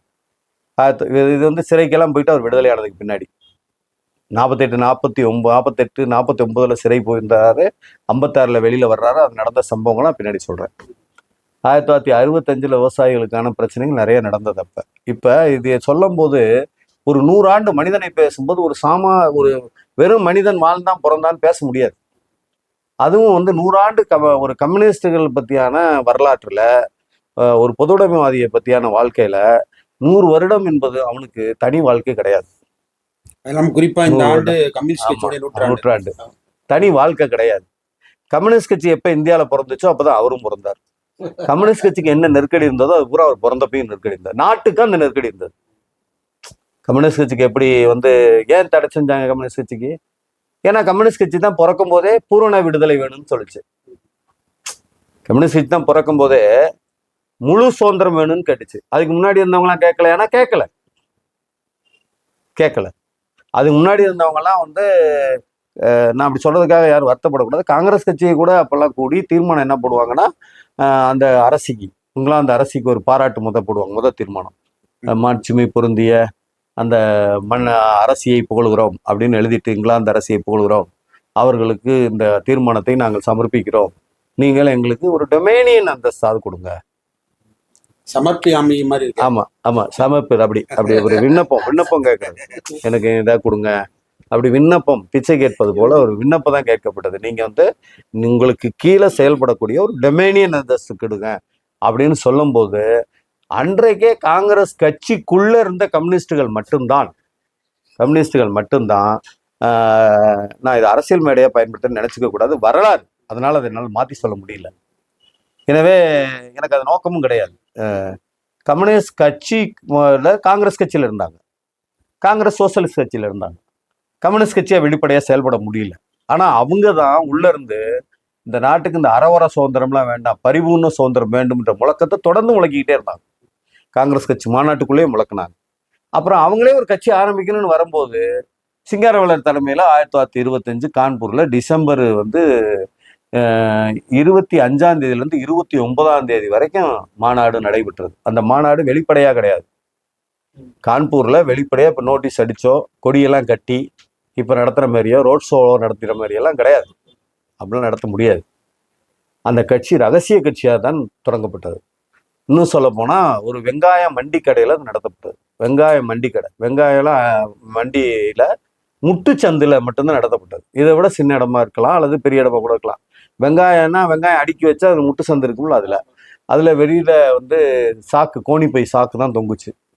அதுக்குள்ள இது இந்தியா முழுமை எல்லா மாநிலத்தில இருந்தும் அன்னைக்கு இருந்த ரயில்ல, அவ்வளவு வேகாத ரயில்ல ஏறி போய் வந்து சேராமலுமே பாதி பேர் செத்து போயிட்டாங்க. உண்மையா செத்து போயிட்டாங்க. கொஞ்சம் பேர் போய் சேர்ந்தாங்க, கொஞ்சம் பேர் சேர்ந்தாங்க. சில 100 பேர் மட்டும்தான் சேர்ந்தாங்கன்றாங்க. 100 பேர்த்துக்கும் குறைவானவங்க தான் சேர்ந்தாங்கன்றாங்க. அந்த 100 பேர்த்துக்கும் குறைவா தான் சேர்ந்தாங்க. ஆனால் அவங்கள பிடிக்கிறதுக்காக அங்க காத்துக்கிட்டு இருந்த வெள்ளைக்கார போலீஸார் 10,000 பேர்த்துக்கு மேல 10,000 பேருக்கு மேல காத்திருந்தாங்க. கண்ணுல விளக்கெண்ணையை போட்டு காத்துட்டு இருந்தாங்க. ஆனா அந்த அவங்க கண்ணிலையும் மண்ணை தூவிட்டு 10,000 போலீஸுக்கு இடையில அவங்க 100 பேர் கூடிட்டாங்க. 100க்கும் குறைவானவர்கள் கூடிட்டாங்க. கூடி அந்த சிங்காரவேலருடைய தலைமை உரை, அதுல மட்டும் சில குழப்பம் இருக்கு. அவரே தலைமை தாங்கினாரா, தலைமை உரை மட்டும் வாசிக்கப்பட்டதாங்கிறது. ஆனா ஒரு தமிழன், சிங்காரவேலர் தலைமையில தான் இந்தியாவில் கம்யூனிஸ்ட் கட்சி உருவாச்சு. ஒரு தமிழன் தலைமையில தான். அவரு தான் தன்னுடைய தலைமை உரையிலேயே சொல்றாரு, அன்றைக்கே சமூக நீதியும் பொருளாதார விடுதலையும் இந்திய நாட்டுக்கு தேவைனார். சகல விதமான அடிமை தலைகளிலிருந்து விடுதலை என்கிற அந்த வார்த்தையின் அர்த்தம் இந்தியாவில் சமூக விடுதலை, பொருளாதார விடுதலை என்று சேர்த்து பேசினாரு. பரிபூர்ண விடுதலை என்ற முழக்கம் வைக்கப்பட்டது. எனவே பரிபூர்ண விடுதலை முழக்கத்தை வச்ச கட்சி தடை செய்யப்பட்டது. அதுக்கான நெருக்கடி வந்தது. ஏன்னா முழு விடுதலை வேணும்னு, ஜனநாயகம் வேணும்னு சொல்லுது, கருத்தியல் போராட்டம் வேணும்னு சொல்லுது, அரசியல் விடுதலை வேணும்னு, பொருளாதார விடுதலை வேணும்னு, சமூக நீதி விடுதலை வேணும்னு. இந்த 3ஐயும் கொடுக்க முடியுமா அவங்களால? கொடுக்க முடியாது. அதனால அதே அந்த நெருக்கடி அவங்களுக்கு இருந்தது. நாடு முழுக்க பொருளாதார சுரண்டல் நடந்தது. காலனி நாடுகள் எல்லாம் இந்திய நாட்டினுடைய வளங்களை கொள்ளையடிச்சிட்டு போய்கிட்டு இருந்தான். கிழக்கிந்திய கம்பெனியை பத்தி குறிப்புகள் எழுதுகின்ற போது வந்த ஒரு பொருளாதார அறிஞர் சொல்றாரு, இந்தியா உழுக்க உழுக்க கிடைக்கின்ற பக்கோடா மரம் போல இருந்தது அப்படின்றார். பக்கோடானா சாப்பிட்ற பக்கோடா இல்ல. அவங்க நாட்டுல அந்த மொழியில எழுதும் போது பக்கோடாங்கிறது பனங்காய்க்கு மரம், பனங்காய்க்கு மரம். அப்ப உழுக்க உழுக்க அள்ளிட்டு போற அளவுக்கு இருந்தது அப்படின்றாங்க. கிழக்கிந்திய கம்பெனி திரும்பி போகும்போது கிழக்கிந்திய கம்பெனி எப்படி இந்திய நாட்டு வளம் இருந்ததுங்கிறத பத்தி தெரிஞ்சுக்கணும்னா, இந்திய நாட்டுல எவ்வளவு கொள்ளையடிச்சான்னு தெரிஞ்சுன்னா ஒரு வரியில புரிஞ்சுக்கலாம். இந்திய நாட்டில் கிழக்கிந்திய கம்பெனியில வெறும் சிப்பந்தியாக வேலைக்கு வந்தவன், சாதாரண குமாஸ்தா வேலைக்கு வந்தவன், அந்த நாட்டுக்கு திரும்பி போகும்போது பிரபுக்களாக போனான். அவ்வளவு செல்வங்கள் கொள்ளையடிக்கப்பட்டது. அப்ப அந்த பாதிப்பு எல்லாமே யாருக்கு வந்ததுன்னா மக்களுக்கு தான் வந்தது. அப்போ கம்யூனிஸ்ட் கட்சிக்கு மட்டும் நெருக்கடி கிடையாது, கருத்தியல் சுதந்திரம் மக்களுக்கு கிடைக்கல. அப்ப மக்களுக்கு பொருளாதார விடுதலை கிடைக்கல. சாப்பாட்டுக்கும் பட்டினி சாவும் நிறைய நடந்தது. இந்த அது இல்லாத கூடுதலாக சனாதன வர்ணாசிரம கட்டுமானத்தை ஒரு பக்கம் அழுத்தம் தந்துகிட்டு இருந்தது. இந்த 3க்கு இடையில தான் இந்த 3 விடுவிக்கிறதுக்காக அன்றைய கம்யூனிஸ்டுகள் போராடினாங்க. அங்க அப்ப அவங்களுக்கு தேவை இந்த பஞ்சம் போக்குற விஷயம், அதோட சேர்ந்து யுத்தமும் வருது. யுத்தத்தினுடைய பாதிப்பு மிகப்பெரிய பஞ்சத்தை உருவாக்குது, பெரிய தட்டுப்பாடு உருவாக்குது. அதே நேரத்துல மிகப்பெரிய கொள்ளைக்காரர்களையும் உருவாக்குது. இன்னும் சொல்ல போனா நல்லாக்கண்ணு தலைமையில இளைஞர் படை ஒண்ணு உருவாக்கி, அந்த இப்ப என்ன ஆகுதுன்னா, ஒரு யுத்தம் நடக்கிற நாட்டுல என்னெல்லாம் நடக்கும்னா கிடைக்கிறது, அதாவது எரியிற வீட்டுல புடுங்கிறது லாபம்னு சொல்லுவாங்கல்ல, அதே மாதிரி யுத்தத்துல கிடைக்கிறதெல்லாம் பச்சிட்டு போவாங்கல்ல. ஒண்ணு ஒரு தட்டுப்பாடு வரும்போது அதுல பொருளாதாரத்தை பதுக்கல்காரன் உருவானா, அது மட்டும் இல்லாம நிறைய திருட்டுகள் நடந்தது. அன்றைய 2ஆம் உலக யுத்தத்து நேரத்திலையும் திருட்டுகள் நிறைய நடந்தது. திருட்டை ஒழிக்கிறதுக்காக நல்லக்கண்ணு தலைமையில ஒரு பெரிய படை அங்கங்க அமைக்கப்பட்டது. இளைஞர் படை. அவங்கெல்லாம் இரவு பூரா ரோந்தெல்லாம் சுத்தி இருக்காங்க. அப்பவே இந்த மாதிரி பணிகள் எல்லாம் அவரு ஈடுபட்டாரு. பல இடங்கள்ல இந்த கொடுமைக்கு அப்புறம், இதெல்லாம் விடுதலைக்கு பிறகும் நடந்தது. விடுதலைக்கு பிறகும் 47 விடுதலைக்கு பிறகும் பல சம்பவங்கள் நடந்தது. அதுல விவசாயிகளுக்கு எதிராக, பண்ணையார்களுக்கு ஆதரவாக, ஜமீன்தார்களுக்கு ஆதரவாக, ஜமீன்தார்கள் பண்ணையார்கள்லாம் ஒழிக்கப்படாத காலத்துல, நிலச்சீர்திருத்த சட்டம் முழுமையாக அமுல்படுத்தாத காலத்துல ஜப்தி கொடுமைகள் நிறைய நடந்தது. அப்பதான் 65 இன்னும் சொல்ல போனா 65 ஒரு மிகப்பெரிய 3-4 சம்பவம் மட்டும் நம்ம சொல்லலாம். 65ல் நாச்சியார்பட்டி, கோவில்பட்டி, அதாவது அந்த தூத்துக்குடி மாவட்டம் கோவில்பட்டி பக்கத்தில் கூட நாச்சியார்பட்டி, அங்கே வி ரங்கசாமி ஒரே ஒரு சம்பவம். இது மாதிரி நிறைய நடந்தது. அப்போ என்ன பண்ணுவாங்கன்னா, ஜப்திக்கு விவசாயிகளுடைய நிலங்களை போய் பிடுங்கிடுவாங்க. அவங்க நிலங்களை மட்டும் இல்லை, வீட்டு நிலைகளை பிடிங்கிட்டு போயிடுவாங்க. வீட்டுக்குள்ளே இருக்க பாத்திர பண்டத்தை பிடிங்கிட்டு போயிடுவாங்க. மாடு ஓட்டிட்டு போயிடுவாங்க. மாடு எல்லாத்தையும் ஓட்டிட்டு போயிடுவாங்க. விவசாயிகள் ஏற்கனவே ரொம்ப வறுமையில இருக்காங்க. இன்னைக்கு வரைக்கும் வறுமையில தான் இருக்காங்க. இன்னைக்கு வரைக்கும் ஜப்தி கொடுமை நீடிக்குது. ஜப்தி அவங்கள்ட்ட மட்டும் அவ்வளவு கொடுமையா இருக்கு. அப்ப அதெல்லாம் புடுங்கிட்டு போகும்போது அன்றைய விவசாய சங்கத்துக்கு தலைமை தாங்கிய மாவட்ட அளவுல பொறுப்புல இருந்த நல்லக்கண்ணும் மற்ற தோழர்களும் என்ன செய்யறாங்கன்னா, தீர்மானம் போடுறாங்க. போய் ஜப்தி பண்ணின அந்த பொருள்களை ஒரு 10 நாளைக்கு ஒரு தடவை, ஒரு வாரத்துக்குள்ள ஏலம் விடுவாங்க. பொது ஏலத்துக்கு. பொது ஏலத்துக்கு எடுக்கிறவங்க யார் இருப்பாங்க? அந்த பகுதி மக்களாக தான் இருப்பாங்க.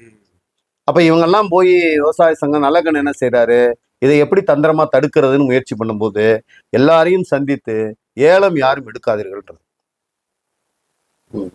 ஏலம் யாரும் எடுக்காதீங்கன்றாங்க. ஏலம் போகல. பல முறை ஏலம் மட்டும் யாரும் எடுக்க முன் வரல. இப்ப ஏலம் போகலன்னுடைய அதுக்கிடையில ஆட்சியாளர்களை சந்திச்சு பேசுறாங்க. பக்தவச்சலம் மற்றவங்களாம் சந்திச்சு பேசுறாங்க. அவரை சட்டமன்ற உறுப்பினர் கல்யாண சுந்தரம் எல்லாரும் போய் அன்னைக்கு பேசுறாங்க. பேசி அதுக்கப்புறம் ஜப்தி நடவடிக்கை கைவிடப்படுகிறது. அந்த ஜப்தி நடவடிக்கை கைவிடப்பட்டப்ப அங்க பிடிச்சிட்டு போன மாடு இருக்குல்ல, அந்த மாடு மட்டுமே ஒரு ஏறத்தாழ 100 நாட்கள் ஒரு மாடு இதே மாதிரி பிடிச்சிட்டு போய் வச்சிருக்காங்க. 100 நாட்கள் கழித்து அந்த மாடு விடுவிக்கப்படுது. அந்த மாட்டை நல்ல மாலை போட்டு, எப்படி ஒரு சிறைக்கு போன தியாகிக்கு என்னெல்லாம் செய்வாங்களோ அது மாதிரி மாடு போட்டு தப்படிச்சு வரவேற்பு கொடுத்து அழைச்சிட்டு வந்திருக்காங்க. இதை தான் கி ராஜநாராயணன் கதவு அப்படிங்கிற கதையை எழுதியிருப்பார். கீரா அந்த கதவு ஜப்தியில ஆமா, அதுதான் அந்த கதவு. கீரா எழுதுன அந்த கதவு. அந்த சம்பவங்கள்லாம் நடக்கும்போது அதெல்லாம் நல்லக்கண் தான் அந்த கதாநாயகன். அங்க நல்லக்கண்ணும் இன்னும் மற்ற இருந்த விவசாய சங்க தோழர்களும் மற்றவங்களும் கதாநாயகன் மிகப்பெரிய போராட்டங்கள் நடத்தி அதெல்லாம் தடுத்து நிறுத்தியிருக்காங்க. அதே போல பல சம்பவம் சொல்லலாம். இப்ப திருவாடுதுறை ஆதீனத்துக்கு நிறைய நிலங்கள் இருந்திருக்கு. அதுல குத்தகை விவசாயிகள் இருப்பாங்கல்ல, அவங்கள கட்டாயப்படுத்தி வெளியேற்றுறாங்க. அப்ப கட்டாயப்படுத்தி வெளியேற்றதுக்கு பல ரவுடிகள் அவங்களே வளர்க்குறாங்க. பல இடங்கள் ரவுடிகள் வளர்க்கப்படுறாங்க. ஆதீனம் எல்லாரும் அங்கேயும் அவங்க குத்தகை விவசாயிகளை வெளியேற்றதுக்கு திருவாடுதுறை ஆதீனம் அங்க என்ன சொல்ல போனா செல்லத்துறை பாண்டியன், கைப்பாண்டியன்ற ரெண்டு ரவுடிகள் அவங்க அடியாட்களை தான் பயன்படுத்தியிருக்காங்க குத்த விவசாயிகளை விரட்டுறதுக்கு. ஐயா போற போக்குல ஒரு விஷயத்தை தட்டி விட்டாரு. ஆதீனங்களே ரவுடி இல்ல, ஆதீனங்களே அதுவாக இருக்கிறாரு. ஆமா, நீங்க பாக்குறீங்கல்ல ஸ்ரீவில்லிபுத்தூர் ஜனநாயகத்துக்கு எதிரான. ஆமா ஆமா, அது மாதிரி செல்லத்துறை பாண்டியன்னு செல்லப்பாண்டியன்னு கைப்பாண்டியன் அப்பவே இதெல்லாம் புனைப்பேர்லாம் அப்பவே வந்திருக்கு. அவங்க தான் குத்தகை விவசாயிகளை பண்ணியிருக்காங்க. இப்ப நல்லக்கண்ணை பார்த்தீங்கன்னா நமக்கு எப்படி தோட்டம் வரும், ஒரு மென்மையானவர். இந்த முகத்துல கோவம் வருமானா உண்மையும் கூட தான். என்னன்னா அவங்க மனைவி சொல்றாங்க, மனைவி சொல்றாங்க, மற்றவங்களுக்கும் தெரியும் கூட இருக்கவங்க. நான் ரொம்ப கூட இருந்தவன், ரொம்ப நாள் கூட இருந்தவன். எங்க குடும்பத்தை பத்தி என்னைய பத்தி நிறைய எழுதியிருக்காரு. அவர் சொல்லுவார், இந்த காவிரி கரையை தாண்டி இந்த பக்கம் போனோன்னா ஒரு கவலம் சோறாவது இந்திரஜித் வீட்டில் நான் சாப்பிடாமல் போன நாட்களே கிடையாதுன்னு எழுதியிருப்பார். பல இடங்களில் பதிவு செஞ்சிருக்காரு. எங்கள் வீட்டில் சாப்பிட்டு அவர் போயிருக்காரு. அது மாதிரி ரொம்ப நெருக்கம், இன்னைக்கு நெருக்கம் தான் வச்சுங்க. அப்போ அவர் அப்படிதானே மென்மையானவங்க. அவங்க கூட சொல்லும்போது எல்லாருக்குமே தெரியும், அவருக்கு ரொம்ப கோபம் ரொம்ப மகிழ்ச்சி வந்தால் லேசாக சிரிப்பார். ஒரு சின்ன புன்னகை, அதுதான் அந்த புன்னகை மட்டும்தான் அவர் மகிழ்ச்சி, அவ்வளோதான். அதை தாண்டி பெரும் புன்னகையெல்லாம் வராது. அதே போல் ரொம்ப மனசு சங்கடமாக இருந்தால் அல்லது பிடிக்காத ஒரு விஷயம் இருந்தால் சே அப்படின்னுவார். இல்லைன்னா கொஞ்சம் வருத்தம் அதிகமாக இருந்தால் முகத்தை அப்படியே சோகமாக வச்சுக்குவார். இதுதான் அவருடைய ரிஃப்ளாக்ஷன். ஆனால் அவர் தான் அந்த இளமை பருவத்தில் அந்த 2 ரவுடிகளும் விவசாயிகளை தாக்கும் போது தடி எடுத்துகிட்டு போய் நின்று அடித்து விரட்டியிருக்கார் அந்த இடங்கள்ல. இது மாதிரி விவசாயிகள் போராட்டம் நிறைய பல போராட்டங்கள்ல அவர் தயாராக இருந்திருக்காரு. அவரை பற்றி சீனிவாச ராவ் அப்படிங்கிறவர் எல்லாருக்கும் தெரியும். பி சீனிவாச ராவ், அவர் தான் தஞ்சை மிகப்பெரிய சாணிப்பால் சவுக்கடிக்கு முற்றுப்புள்ளி வச்சவர். அவர் தலைமுறை வார்க்கில் சுந்தர் ராஜ் அப்படிங்கிற புனைப்பெயர்ல தான் எழுதுறாரு தலைமுறை இருக்கும்போது. அவர் தன்னுடைய பதிவுல சுந்தரராஜ்னு பேரை மாற்றி வச்சுட்டு எழுதுறாரு. நான் அந்த பக்கம் போனேன் நெல்லை மாவட்டத்தில் திருநெல்வேலியில் அப்படின்னு சொல்லி இவரை சொல்றாரு. இப்படி ஒரு இளைஞன் இருக்காரு, படிச்சிருக்காரு, ஆனால் படிச்சதே கூட தெரியாது. இப்போ நான் சொல்லும் போது அவரை பார்த்தா, அவர் உருவத்தை பார்த்தா யாருக்குமே படிப்பாளின்னு தெரியாதுல்ல, யாரும் படிப்பாளின்னு தெரியாது. ஆனால் பலவேசம் செட்டியார் இருக்காருல்ல, அவர் இந்தி பண்டிட்டு, அவர் ஆசிரியராக இருந்து அவர்கிட்ட இவர் படிச்சிருக்கிறார். 6ஆம் வகுப்பு வரைக்கும், அதான் ஆறாம் பாரம்னு சொல்றாங்க, மூணாம் பாரம் வரைக்கும் அவர் வந்து இந்தியில படிச்சிருக்காரு. அதே மாதிரி ஆங்கிலத்தையும் படிச்சிருக்காரு, ஆனால் வெளியே தெரியாது. அதே போல் அவர் வந்து அதை காமிச்சுக்கிட்டது கிடையாது. ஒப்பனைகள் எதுவும் பண்ணிக்க மாட்டார். அவர் வந்து ஐயா வந்து நல்லக்கண்ண ஐயா வந்து அந்த தோற்றத்தோட போய் கோவப்படுவார், இதெல்லாம் பண்ணுவார். அதே போல் படிச்சிருக்காரு. இந்த படித்தவங்கெல்லாம் அந்த பகுதியில் படிக்கணுங்கிறதுக்கான பெரும் முயற்சி எடுத்திருக்காரு. அதே மாதிரி அங்கே இருக்கக்கூடிய நீண்ட, இன்னைக்கும் பேர் சொல்லிட்டு இருக்கக்கூடிய கடனா நதி அணை அப்படின்னு ஒரு அணை இருக்கு. கடனா நதி அணை மேற்கு தொடர்ச்சி மலையிலேருந்து உருவாகி அது வந்து தாமிரபரணியில் கலக்கும். அந்த கடனா நதி என்கிற அந்த அணை கட்டுவதற்கான ஒரு மிகப்பெரிய போராட்டத்தை இவர் தான் முன்னெடுத்து 9 நாள் தொடர் உண்ணாவிரதம் இருந்தார். இன்னொரு இடத்துல நீங்க வந்து இன்னொரு பண்ண சில இடங்கள்ல வந்து சனாதனமும் பொருளாதாரமும் ஒரே இடத்துல இருந்தா எவ்வளவு மோசமான விஷயம். இந்த சனாதனத்திலையும் அதிகாரம் செலுத்துறோம் கையிலேயே, பொருளாதாரமும் இருந்தா எவ்வளவு கஷ்டம். அந்த ஒரு பகுதியில பிராமணர்கள் கையில தான் நிலமும் இருந்தது. இன்னைக்கு இருக்கிற ஒன்றிய அரசு அப்படிதான் இருக்கு. ஆமா, அப்படிதான் இருந்தது. அப்படி பிராமணர்கள் கையில தான் நிலம் இருந்தது. அவங்க வந்து அந்த பண்ணைமார்களாக வந்து அது கீழத்தஞ்சையிலும் இருந்தது. நீங்க கீழத்தஞ்சையிலையும் அதே மாதிரி காஞ்சி மடத்துக்கே பண்ணை இருக்காங்க, மன்னார்குடியில இப்போ இருக்கு. காஞ்சி மடத்துக்கே இங்க பண்ணை இருக்கு. இந்த பண்ணைகள்லாம் எதிர்த்து நடந்த, இன்னும் சொல்ல போனா பண்ணையார்களா இருந்தவங்கள பெரும்பகுதி அந்த பகுதியில இவங்களாதான் இருந்தாங்க. ஆனா அவங்க எல்லாம் அது பெரிய கதை. அவங்களுக்கு எப்படி நிலம் உருவானது அப்படிங்கிறது பெரிய வகுப்பு. இப்போ வந்து பிரம்மதேசம் அப்படின்னு சொன்னா அதெல்லாம் வந்து அவங்களுக்கு வந்து இப்ப பண்ணை இதெல்லாம் வந்து அந்த மடத்துக்கு இவ்வளவு சொத்து இருக்கு இதெல்லாம் அப்படின்னா கடவுள் நேரம் அவங்களுக்கு கொடுத்துடல. எந்த கடவுளே நம்ம தானே கொடுத்தோம், அப்புறம் எப்படி கடவுள் கொடுப்பாரு? நம்ம தானே கொடுக்குறோம். அவர் எங்க கொடுக்கல, அவர் கொடுக்கல. எல்லாமே வந்து ஜமீன்தார்களுக்கு உருவானதும் அப்படிதான். ஜமீன்தார்கள் வெள்ளைக்காரனுக்கு வரி வசூல் பண்றதுக்காக நியமிக்கப்பட்ட ஒரு அதிகாரி. அதே நேரத்துல அவன் பாதி பொய் கணக்கும் பாதி இந்த கணக்கும் எழுதி அவனுக்கு கொஞ்சம் நிலத்தை எடுத்துக்கிட்டான். கோயில்களுக்குன்னு நிலம் ஒதுக்கப்பட்டது, கோயில்ல சேவை பண்ணுவதற்குன்னு நிலம் ஒதுக்கப்பட்டது. இதெல்லாம் ஏமாத்தப்பட்டது. வர்ணாசிரமத்தை சொல்லி நீ போர் தொடுக்க போகணும், போர்ல ஜெயிக்கணும் அப்படின்னு சொன்னா நீ நிலம் ஒதுக்கணும். அப்புறம் இந்த அஸ்வமேத யாகம் நடத்தணும், குதிரையெல்லாம் அதுல போட்டு கொல்லணும், அதே போல மாடு ஆடுகளை பலி கொடுக்கணும், இப்படியெல்லாம் சொல்லி நிலங்கள் பிடுங்கப்பட்டது. அவர்களுக்கு சேவை செய்வதற்காக கொடுக்கப்பட்ட நிலங்கள் தான் பின்னாடி மடங்களுக்கான நிலமா மாறிச்சு. உழைச்சு ஒருத்தனும் வாங்கலை. இந்த நம்ம புரிஞ்சுக்கணும். அந்த மாதிரி அந்த பகுதியில பண்ணைகள்ல பிராமணர்கள் கையிலேயே பண்ணையும் இருந்தது.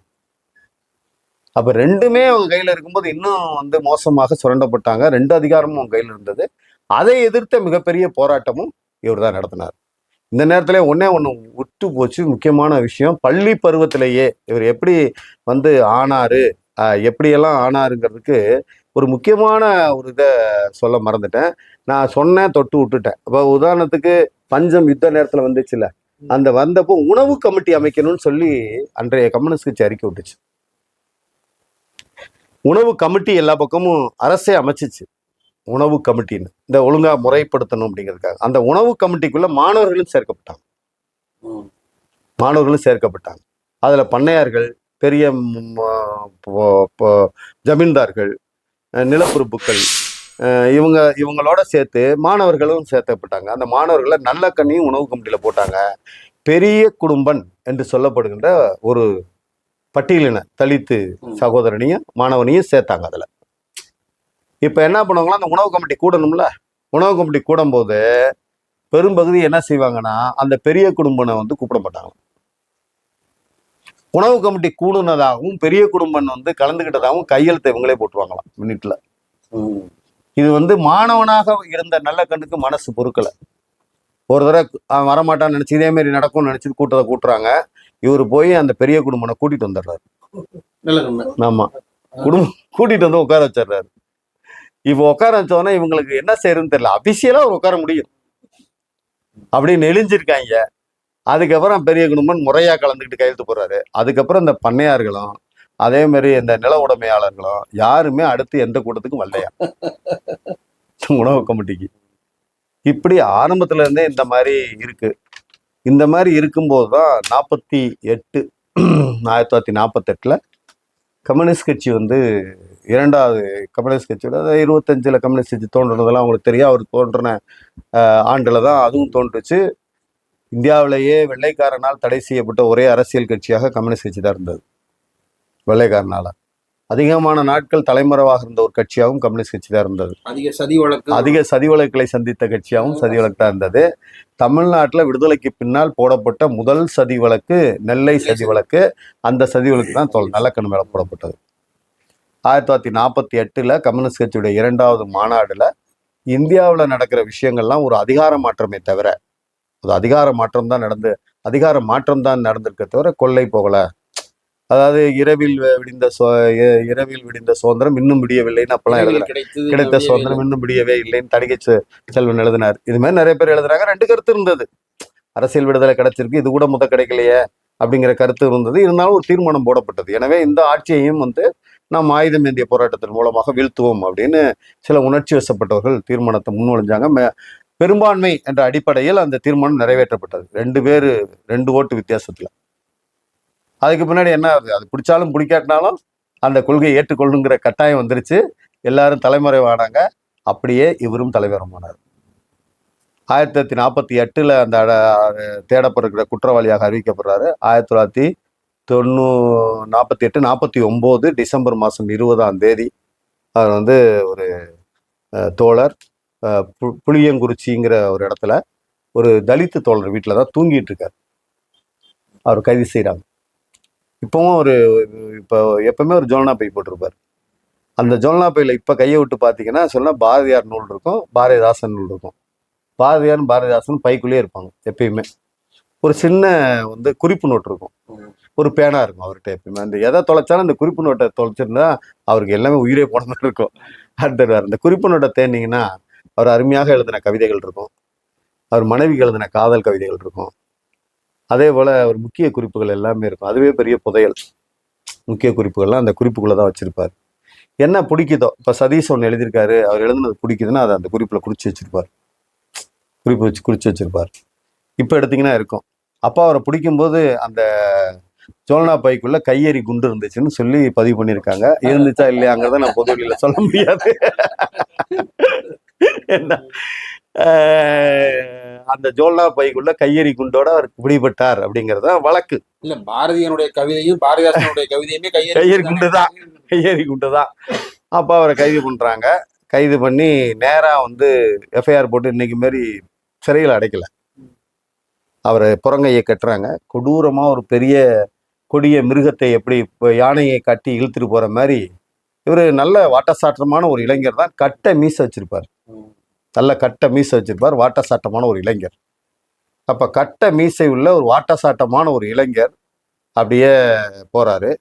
அந்த மனுஷன் அவரை பார்த்தாவே எல்லாத்துக்கும் அச்சம் எல்லாமே வரதானே செய்யும். அப்படியான ஒரு இளைஞர் அவர்.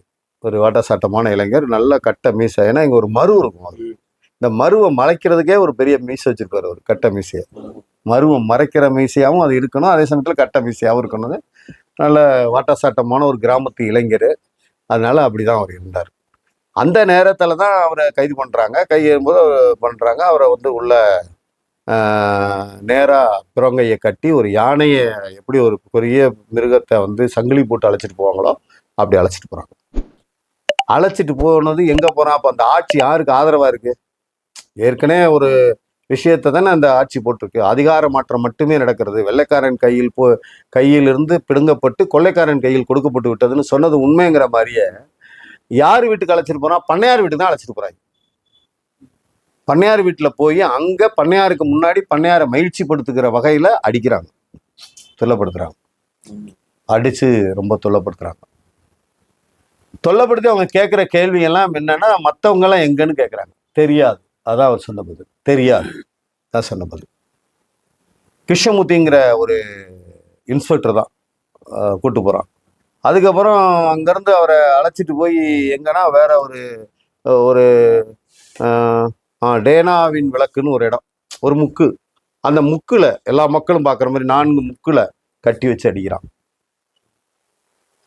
அடிக்கும் போது அவரை வந்து அந்த 2 காலையும் இப்படி வச்சு, அவன் பூட்ஸ் கால் இருக்குல்ல, அந்த பூட்ஸ் காலில் அப்படியே மேலே ஏறி மிதிக்கிறான் காலில். அப்போவும் அவர் சொன்ன பதில் தெரியாது. அதுக்கப்புறம் ஒரு சிகரெட்டை பற்ற வைக்கிறான். அவன் குடிக்கிறதுக்கு பற்ற வைக்கல. இவர் மீசை அவனுக்கு வந்து மீசையை அவனுக்கு எரிச்சலா இருக்கு. மீசையை பொசுக்கிறான். மீசையெல்லாம் பொசுங்குது. மீசையெல்லாம் பொசுங்கி முடிஞ்சதுக்கு பின்னாடி அந்த காலி இடம் இருக்கும்ல, அதுலேயும் பற்ற வச்சு சொல்றான். அப்படியே அவ்வளோ எரிச்சலையும் தாங்கிட்டு அவன் கேட்குறான், எங்க பாமணிக்கம் எங்க பாலதண்டாயன்னு கேட்குறான். நெல்லை சதி வழக்கு குற்றவாளி எல்லாத்தையும் கேட்குறான். தெரியாதுதான் அவன் சொன்ன பதில். அப்பவும் அவ்வளோ கொடூரம் பண்ணின்னு அதுக்கப்புறம் களக்காடு, அதுக்கப்புறம் நாங்குநேரி 2 டிராவல்ஸ் பங்களாக்கும் கூட்டு போய் அங்கேயும் வச்சு கொடுமைப்படுத்துறான். அதுக்கு பிறகுதான் நெல்லை சதி வழக்கு, அதாவது அங்கே நெல்லையில் நடந்த விஷயம், மதுரையில் நடந்த விஷயம் எல்லாத்தையும் சேர்த்து ஒன்றாக அந்த மாவட்டத்தில் திருச்சி சதி வழக்கு அப்படிதான் போடப்பட்டது. அதே போல் மதுரையில் முதல் சதி வழக்கு மதுரை சதி வழக்கு, அதான் நெல்லை சதி வழக்கு அப்படின்னு போட்டான். அப்போதான் மதுரை சிறையில் அடைக்கப்பட்டார். மதுரை அப்போல்லாம் அவருக்கு வந்து வயசு 27 வயசுக்குள்ளே தான். அதோட அவர் எழுதின ஒரு கவிதை இந்த நேரத்தில் ஞாபகப்படுத்த நல்லது. உள்ள 27 வயசில் அவர் எழுதின கவிதை. அவருக்கு வந்து விதிக்கப்பட்டது தண்டனையெல்லாம் வந்தது. ஆமாம், 7 ஆண்டு சிறை தண்டனை அவருக்கு. 7 ஆண்டு 16 பேத்துக்கு தண்டனை, 101 பேத்து மேலே வழக்கு. அதில் வந்து விசாரணை முடிஞ்சு 7 ஆண்டு ஆயுள் தண்டனை 6 பேர், மீதியெல்லாம் 5 வருஷம் 2 வருஷம் அப்படி விடுதலை செய்யப்பட்டாங்க. ஜேக்கப் வாத்தியார்னு சொல்லி இவருக்கு உடைய சீனியர், 2 வருஷம் சீனியர், அவரெல்லாம் 2 வருஷம் தண்டனை. இவங்கெல்லாம் ஜெயிலில் இருக்கும்போது வேலாயுதன்னு ஒருத்தர், அவருக்கு வந்து ஆயுள் தண்டனை. வேலாயுதத்தை பற்றி பதிவு பண்ணுறாரு. இவர் வேலாயுதத்தை வந்து பார்க்க வருவாங்களாம். அவர் வேலாயுதத்துடைய அம்மாவும் வேலாயுதத்துடைய மனைவியும் அந்த அப்போதான் பிறந்த குழந்தை, அதை இடுப்பில் வச்சுக்கிட்டு அவங்க வந்து நிற்பாங்களாம். வேதனையாக இருக்குமா இவங்களுக்கு. வேலாயுதத்தை பற்றி எழுதுறாரு அவர். அந்த பகுதியில் போகும்போது இப்போ எப்படி எங்கள் குடும்பத்தை பற்றி எழுதினாரோ அதே போல் எழுதுறாரு. வேலாயுதம் வீட்டில் எந்த கம்யூனிஸ்ட், அவரை மட்டும் இல்லை, எந்த கம்யூனிஸ்டுகள் அந்த பக்கம் இறங்கி போனாலும் வேலாயுதம் வீட்டில் கூப்பிட்டு பெரிய விருந்து வைப்பாங்களாம். சாப்பாடு இன்னைக்கு பெரிய விஷயம் இல்லை, தலைமறைவாக இருந்த கம்யூனிஸ்டுகளுக்கு சோறு போடுறது எவ்வளோ பெரிய விஷயம். எந்த சாப்பாடு ருசியா இருக்குன்னு ஒரு பேட்டியை கேட்டப்போ அவர் சொன்னாரு, பல வீட்டு சாப்பாடு சாப்பிட்டவன், பல வீட்டு சாப்பாடையும் ஒன்னா சாப்பிட்டா ருசியா இருக்கும்ல. இந்த ரா சாப்பாடு இருக்குல்ல, அதுதான் ருசியா இருக்குமா. எங்க அம்மாச்சி ஊர் பக்கம்லாம் நாங்க இருக்கும்போது சேவை செய்யறவங்க, நான் சுதந்திரம் வந்திருக்கேன், சுதந்திரம் கொடுங்கம்மான்னு கேட்பாங்க. எங்க அம்மாச்சி ஊர் பக்கம் இருக்கும்போது நம்ம வீட்டில் வந்து ராத்திரில நாவிதர்கள், அந்த அந்த சமூகத்தை சேர்ந்தவங்க, மற்றவங்க வெட்டியாரெல்லாம் சொல்றாங்க, சலவை தொழிலாளி, இவங்கெல்லாம் வந்து ராத்திரில வந்து கேட்பாங்க, சாப்பாடுன்னு சொல்லுவாங்க. அதை இந்த பக்கம்லாம் வந்து, அம்மா நான் வந்து பெரியசாமி வந்திருக்கேன், எனக்கு சுதந்திரம் கொடுங்கன்னு வரும். சுதந்திரம் கொடுங்கன்னா சோறு போடுறதா சுதந்திரம். இப்படி பல வீட்டு சாப்பாடை வாங்கி சாப்பிடுவாங்க. அப்படி தலைமறைவா இருந்தபோது பல வீட்டு சாப்பாடை ஏன் நான் சாப்பிட்டேன்னு அவர் சொல்றாரு தெரியுமா? அவர் மட்டும் இல்லை, பல கம்யூனிஸ்டுகள் சாப்பிட்டாங்க. அவங்க தங்கி இருந்து கம்யூனிஸ்டுகளை காப்பாற்றிய வீடுகளே அந்த வீடுகளாகத்தான் இருந்தது. ஒரு அந்த சமூகத்துல பாதிக்கப்பட்ட இவங்க வீட்டு தான் இருந்தது. இந்த மாதிரி வீடுகள்ல தான் தங்கியிருந்தாங்க. இந்த மாதிரி இவங்க தான் பாதுகாத்தாங்க, பட்டியலின மக்களும். இன்னும் வந்து அந்த மக்கள் தான் இந்த கம்யூனிஸ்ட்ல இவங்களும் பாதுகாவலராக இருந்தாங்க அவங்களுக்கு. இந்த நேரத்தில் நல்ல கண்ணுக்கு சம்மந்தம் இல்லாத ஒரு செய்தியை மட்டும் சொல்லணும், முக்கியமான செய்தி இது. ஏஎம் கோபுன்னு இவரை ஒத்த ஒரு இன்னொரு தலைவர் இருந்தார், கோபு. அவரை பத்தி நான் எழுதின வர்க்க போராளியின் வரலாற்று சுவடுகள் புத்தகத்தை தான் டாக்டர் கலைஞர் வந்து உடன்பிறப்பு கடிதத்துல 15/10/2005 முரசொலியில 1.5 பக்கம் என்னை பத்தி எழுதினார். அந்த புத்தகத்துக்காக தான் உடன்பிறக்கிறது, இந்திரஜித்து காட்டும் லட்சிய பயணம். அதுல அவர் மேல 3 வழக்கு இருக்கு. ஒன்று நாங்குநேரி கொலை வழக்கு, இன்னொன்று காரைக்கால் கொள்ளை வழக்கு, காரை 10 கொள்ளை வழக்குன்னு ஒன்று இருக்கு. அது வேற, இன்னொரு நாளைக்கு அதை வைக்கும்போது பேசலாம். கையில குண்டோடையே கடைசி வரை வாழ்ந்தவர், குண்டு துகள்களோடையே. அவர் உடம்ப வந்து மருத்துவ கல்லூரிக்கு கொடுத்துட்டாரு. அவர் உடம்பு இன்னைக்கு இருக்கு, உடம்புக்குள்ள இன்னும் குண்டு இருக்கு. வாழ்ந்தவர் அவரையும் திருவாரூர் வீதியில சுட்டு தான் பிடிச்சாங்க. சுட்டு பிடிச்சாங்க, அவரையாவது உயிரோட பிடிச்சாங்க. அவரை சுட்டு பிடிச்சாங்க. அந்த குண்டோட தான் அவர் வாழ்ந்தாரு. அவரும் இதே போல என்னோட பழகினவர். அவருடைய வளர்ப்பு, இவங்க எல்லாத்தோடைய வளர்ப்பு தான் நான். ஏஎம் கோபுவோட உங்களை ஆமா. நிறைய நேரம் நான் ஆமா. பார்த்திருக்கேன். அவங்களுடைய வளர்ப்பு தான் நான்.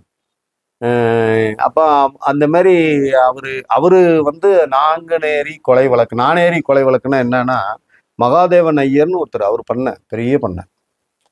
அந்த பண்ணனா அவர் வாட்டா சட்டமா இருப்பார். வாட்டா சட்டமா இருக்கிற அவரு எல்லாரையும் அங்க ஒரு ஏற்கனவே தண்டனைன்னா என்னன்னா 5 பொறி சாட்டையில அடிப்பாங்க. பெண்கள் வந்து பெண்களுக்கு வந்து தண்டனை என்னன்னா, அவங்க ஜாக்கெட் போடக்கூடாது, வெறும் உடம்புல புளிய விளாறால அடிப்பாங்க. 5 பொறி சாட்டைன்னு ஒன்று இருக்கு. அந்த 5 பொறி சாட்டையில ஒவ்வொரு நுனியிலையும் ஒரு கூழாங்கல் கட்டியிருக்கும். அந்த கல்லில் அடிப்பாங்க. முட்டிக்கால் போட வச்சு வாயில வந்து சாணியை நல்லா கரைச்சி வயிறு முட்டை ஊற்றுவாங்க. இதை எடுத்து அடிப்பாங்க. அது வேற சப்ஜெக்ட் வரும்போது பேசுறேன். ஆனால் இந்த நானேரி கொலை வழக்கில் ஏற்கனவே தண்டனை கொடுக்குற பண்ணையார்களுக்கு இவன் கூடுதலாக வேற பண்ணையாரு ஐயர், மகாதேவன் ஐயர். ஒரு சாதிக்காக சொல்லலை. ஐயர் என்றால் பெரியவர் என்று தான் தமிழ்ல அர்த்தம். அதனாலதான் பார்ப்பன குடும்பத்துல பிறந்தா கூட இவரு பார்ப்பனியத்தை எதிர்த்த பாரதி சொல்லுவான், பார்ப்பானே ஐயர் என்ற காலமும் போச்சு. பார்ப்பானா பெரியவர்னு ஏன்டா நினைக்கிறீங்கன்னா அவனே சொன்னான், அதெல்லாம் கிடையாதுடா அப்படின்னா அதுன்னு சொன்னான். அப்ப ஆனா அவர் பேர் அதை நம்ம மறுக்க முடியாதுல்ல. மகாதேவன் அவரு அந்த பகுதியில இந்த பழக்கம் என்னன்னா, அவங்க எல்லாரும் பரம்பரை அடிமையா இருக்கிறவங்க. அந்த அந்த மக்கள் எல்லாம் பெரும்பகுதி நிலமற்றவர்களாக சனாதன கோட்பாடுகளால் ஆக்கப்பட்டவங்க. இங்கதான் வந்து புரிதல் தேவையா இருக்கு. கம்யூனிஸ்டுகளுக்கும் தேவையா இருக்கு. சனாதன கோட்பாடுகளால் கல்வியும் அதே போல பொருளாதாரமும் வைத்துக் கொள்வதற்கு உரிமையற்றவர்கள். எனவே அவங்கள்ட்ட நிலம் இல்லை. அவங்க கூலிகளாக தான் வாழ்ந்தாங்க, பண்ணைகளாக அடிமைகளாக வாழ்ந்தாங்க. அப்படின்னா ஒருத்தனுக்கு கல்யாணம் நிச்சயிக்கப்பட்டதுன்னா, கல்யாணம் நிச்சயிக்கப்பட்ட உடனே அந்த பெண்ணை வந்து முதலிரவை அந்த பண்ணையார் தான் கழிப்பார். இது ஒரு சடங்காவே நடந்துகிட்டு இருக்கு. இதுல பண்ணையில இருந்த அடிமைகளை தான் அப்படி பண்ணிட்டு இருந்தாங்க. அப்படின்னு போனா மகாதேவன் ஐயருக்கு இந்த பண்ணைக்குள்ளேயே அடங்காத ஒரு குடும்பம் இருந்ததாங்க. அது எப்படின்னா, இந்த ஒரு பையன் மட்டும் இங்க இருந்து தப்பிச்சு போய் மலேசியால வேலை பார்த்தான். மலேசியால வேலை பார்த்து இந்த கடனெல்லாம் அடைச்சிட்டான். முப்பாட்டன் கடன்லாம் அடைச்சிட்டு அது சுதந்திர குடும்பம். ஆனா அந்த குடும்பத்துல அந்த பகுதியில தானே இந்த தலித் மக்களோட தான் இவர் ஏஎம் கோபு போன்ற கம்யூனிஸ்டுகள்லாம் வாழ்றாங்க.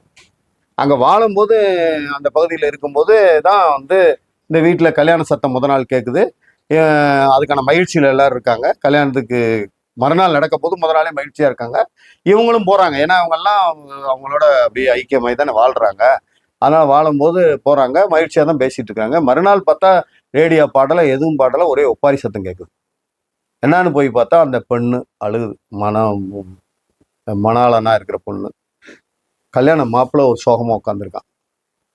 என்னன்னா பண்ணையார் வந்து அந்த பொண்ணை வந்து நாளே வந்து வழக்கம் போல சீரழிச்சிட்டான். ஆமா, ஒரு மிகப்பெரிய கோபம் வருது இவங்களுக்கு. அப்போ வந்து அந்த பண்ணையாரை வந்து யாருமே அவனை எதிர்த்து பேச முடியாது. அந்த சினிமாவில் காமிக்கிற மாதிரியே அந்த கைத்தடிக்குள்ள கத்தி வச்சிருப்பான், கொடை வச்சிருப்பான்.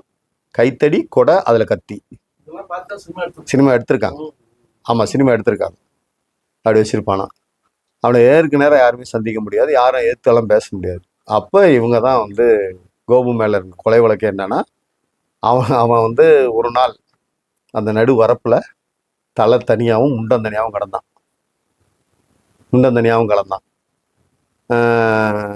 அந்த மாலை விடுமுறை முடிஞ்சு நானேரி பகுதிக்கு எல்லாரும் போற அந்த மக்கள் வயல்ல வேலை பார்த்துட்டு அடுத்த கரைக்கு போகும்போது இவன் உடம்பு இங்க கிடக்கிறத பார்த்துட்டு அந்த மக்கள் ஆனா சந்தோஷமா காரி உமிழ்ந்தவங்க நிறைய பேர், எட்டி காலில் உதைச்சிட்டு போனவங்க நிறைய பேர். அது நானேரி கொலை வழக்கு. அந்த புத்தகம் வந்து நியூ செஞ்சுரி புக் ஹவுஸ்ல கிடைக்குது. இதெல்லாம் நான் பதிவு பண்ணியிருக்கேன். இன்னும் பல விவரங்கள் அதுல இருக்கு. இதே மாரி அன்றைக்கு எல்லாமே சமூக விடுதலையை வெறும் வாயில பேசல, சமூக விடுதலையே நேரா செயல்ல காட்டினவங்க கம்யூனிஸ்டுகள். அதுக்கு நேரா அதே போல அந்த பகுதியில நடந்தது. அப்ப இந்த பிராமணர்கள் வந்து உள்ள அப்படின்னு அங்க என்ன நடந்துச்சு தெரியுங்களா? எல்லா வேலையும் செய்யறது அவங்க. வயக்காட்டுல கழனியில நெல் அடிக்கிறது இருந்து களை விடுறது எல்லாம் அவங்க. ஆனா இவங்க வீட்டு வாசப்படியை கூட மிதிக்கக்கூடாது, பிராமணர்கள் வீட்டு வாசப்படியை கூட மிதிக்கக்கூடாதுங்கிற ஒரு கொடுமை இருந்தது அந்த ஏரியால. அதை எதிர்த்து மிகப்பெரிய பிரச்சாரங்கள்லாம் இறங்கி சண்டை போட்டு எல்லாம் பண்ணி அப்படின்னு நாங்க உற்பத்தி பண்ற நெல்லை நீ ஏன் சாப்பிட்ற அப்படின்னு கேள்வியெல்லாம் எழுப்பி அதுக்கப்புறம் வந்து அங்க மாற்றங்கள் வந்தது. இப்படியான களத்தில் நேரடியாக இறங்கி பல போராட்டங்களையும் பல விஷயங்களையும் சண்டை மாறுதங்களையும் செய்தவர் நல்லக்கண்ணு. அவர் தான் வந்து இங்கேயும் கைது பண்ணி போறாங்க, எல்லாம் பண்றாங்க, எல்லாம் பண்ணி சிறையில் அடைக்கிறாங்க. சிறைக்குள்ளேயும் சிறை சீர்திருத்தத்துக்கான போராட்டம் நடைபெறுது. இன்றைய சிறை போல கிடையாது அன்றைய சிறை. இன்றைக்கு இருக்கிற எல்லா வசதிகளும் அன்னைக்கு கிடையாது. அதாவது ஊத்துற சாப்பாடு கஞ்சியா இருக்கும், அதுக்குள்ள புழு நெளியும். கொடூரமான தண்டனையாக இருக்கும். இந்த சிறை சீர்திருத்தத்துக்கு எதிராக மிகப்பெரிய உண்ணாவிரத போராட்டம், ஆர்ப்பாட்டம், பல போராட்டங்களை உள்ள நடத்துறவங்க கம்யூனிஸ்டுகள். பகத்சிங் நடத்தினார், அதே போல போராட்டங்கள் இவங்களும் நடத்தினாங்க. அப்படி நடத்தும் போதுதான் மதுரை பாலு அப்படிங்கிற ஒரு இளைஞர், அவர் போலீஸா இருந்து கம்யூனிஸ்டா மாறினவர். எனவே அவரையும் உள்ள போட்டாங்க. மதுரை பாலு, தூக்குமேடை பாலுன்னு சொல்லுவாங்க. அவர் அழகா பாடுவாராம். விடுதலை போரினில் வீழ்ந்த மலர்களே வணக்கம், உங்களுக்கு எங்கள் வீர வணக்கம் அப்படின்ற பாடல் பாடுறார். மதுரை பாலன் தூக்குமேடை நிலையில் அது வேற பாலன், கோவை பாலன். அவர் கோவை பாலன். அவரும் ஆயுள் தண்டனை பெற்று அதுக்கப்புறம் வெளியில மைனா கூட உள்ள வளர்ப்பாரு, அதெல்லாம் வளர்த்தவர் அவரு. ஆமா, அது கோயம்புத்தூர்ல இப்போ இருக்கு, தூக்குமர நிலை. அது வேற, அவர் வேற. இவர் தூக்குமேடை பாலு, மதுரை பாலு. இவரை சிறைக்குள்ளேயே வந்து தூக்கில போட போகும்போது அங்க உள்ள நடந்த பல போராட்டம், அதெல்லாம் வந்து நீங்க கேடிகே தங்கமணியோடய நான் பழகியிருக்கேன்.